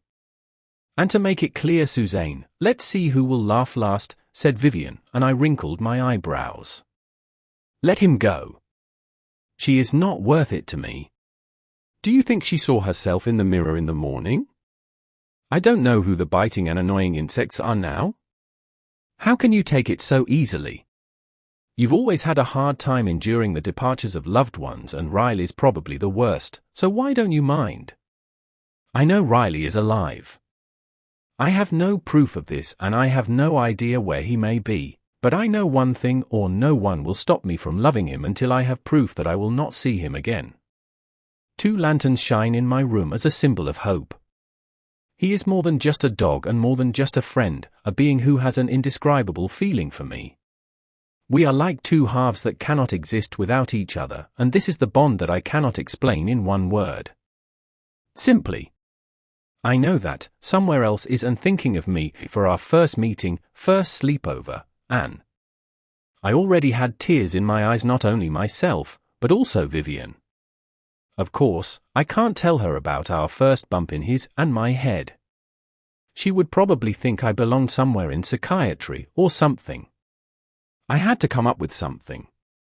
And his first affectionate haggling, as if we understood each other, I didn't lie, I just colored the truth a little.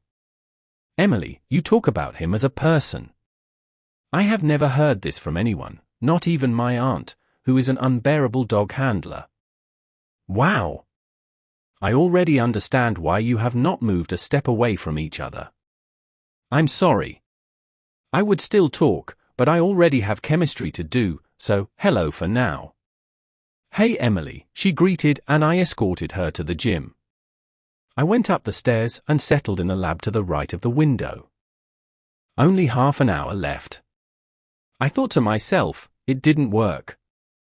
When the school bell finally rang at 3:30 announcing the children fly home, today's program is exhausted. I jumped up, grabbed my bag and walked over to the bus stop. The bus was delayed as always. At barely 3 o'clock I got home and was rolled onto the bed where I fell asleep. Tedious afternoon.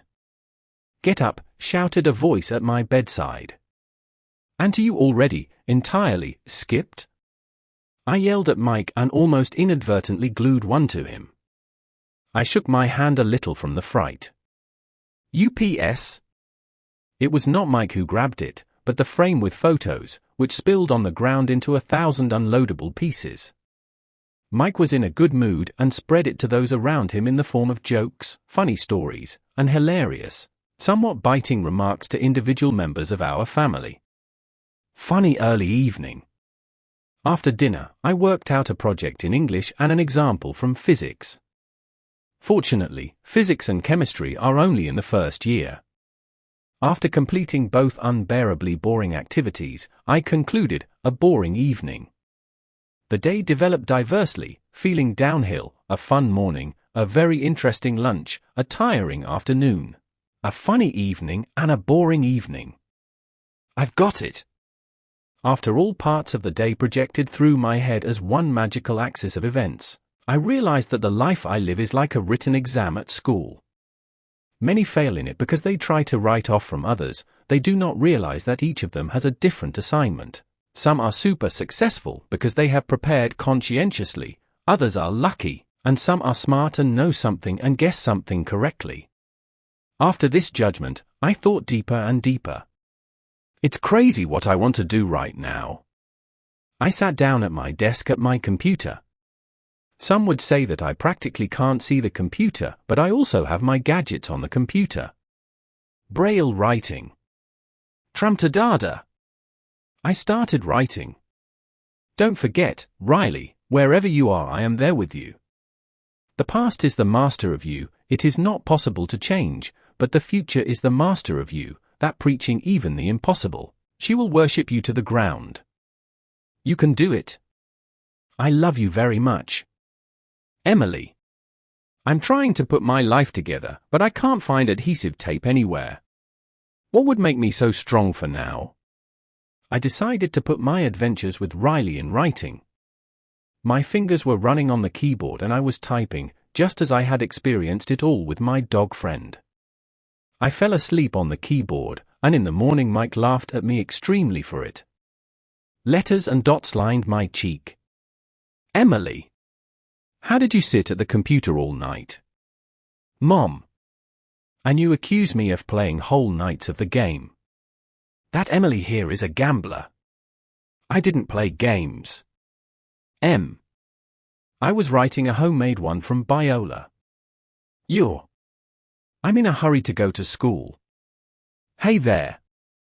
I slammed the door and thoughtfully repeated questions from history. Charles VI, Habsburgs, Joseph II, footsteps, voice and barking? The keys fell to the ground and tears poured down my cheeks. I haven't seen him, but the thoughts speak for themselves. Riley. Chapter 23, Phenomenon. Riley. Emily. Epilogue. Emily. Riley. I thought. And I assumed that today's event would be quite ordinary. You're here. Where were you, wanderer? I clutched him tightly in my arms, and he showed me the image in my mind, his journeys from Birmingham to me. Emily. Forgive me for running away. I know what you've been through without me, I'll never do it again. Forgive me, I beg. He licked my face. What happened, happened. You will not change the past, chiefly, that you're here. Now I have to go to school, but in the afternoon you will tell me everything in detail. Mom and Dad hugged joyfully that our family was finally together, and Emily once again has a smile on her face. Riley and I have lived and endured a lot of things. It was a difficult time when he wasn't with me. Life without him seemed cold to me. It's like I'm a piece of ice that only melts in the right hands. In Riley's case, pause. Today we both learned something. There is no reason to be afraid. If something is to happen, it happens.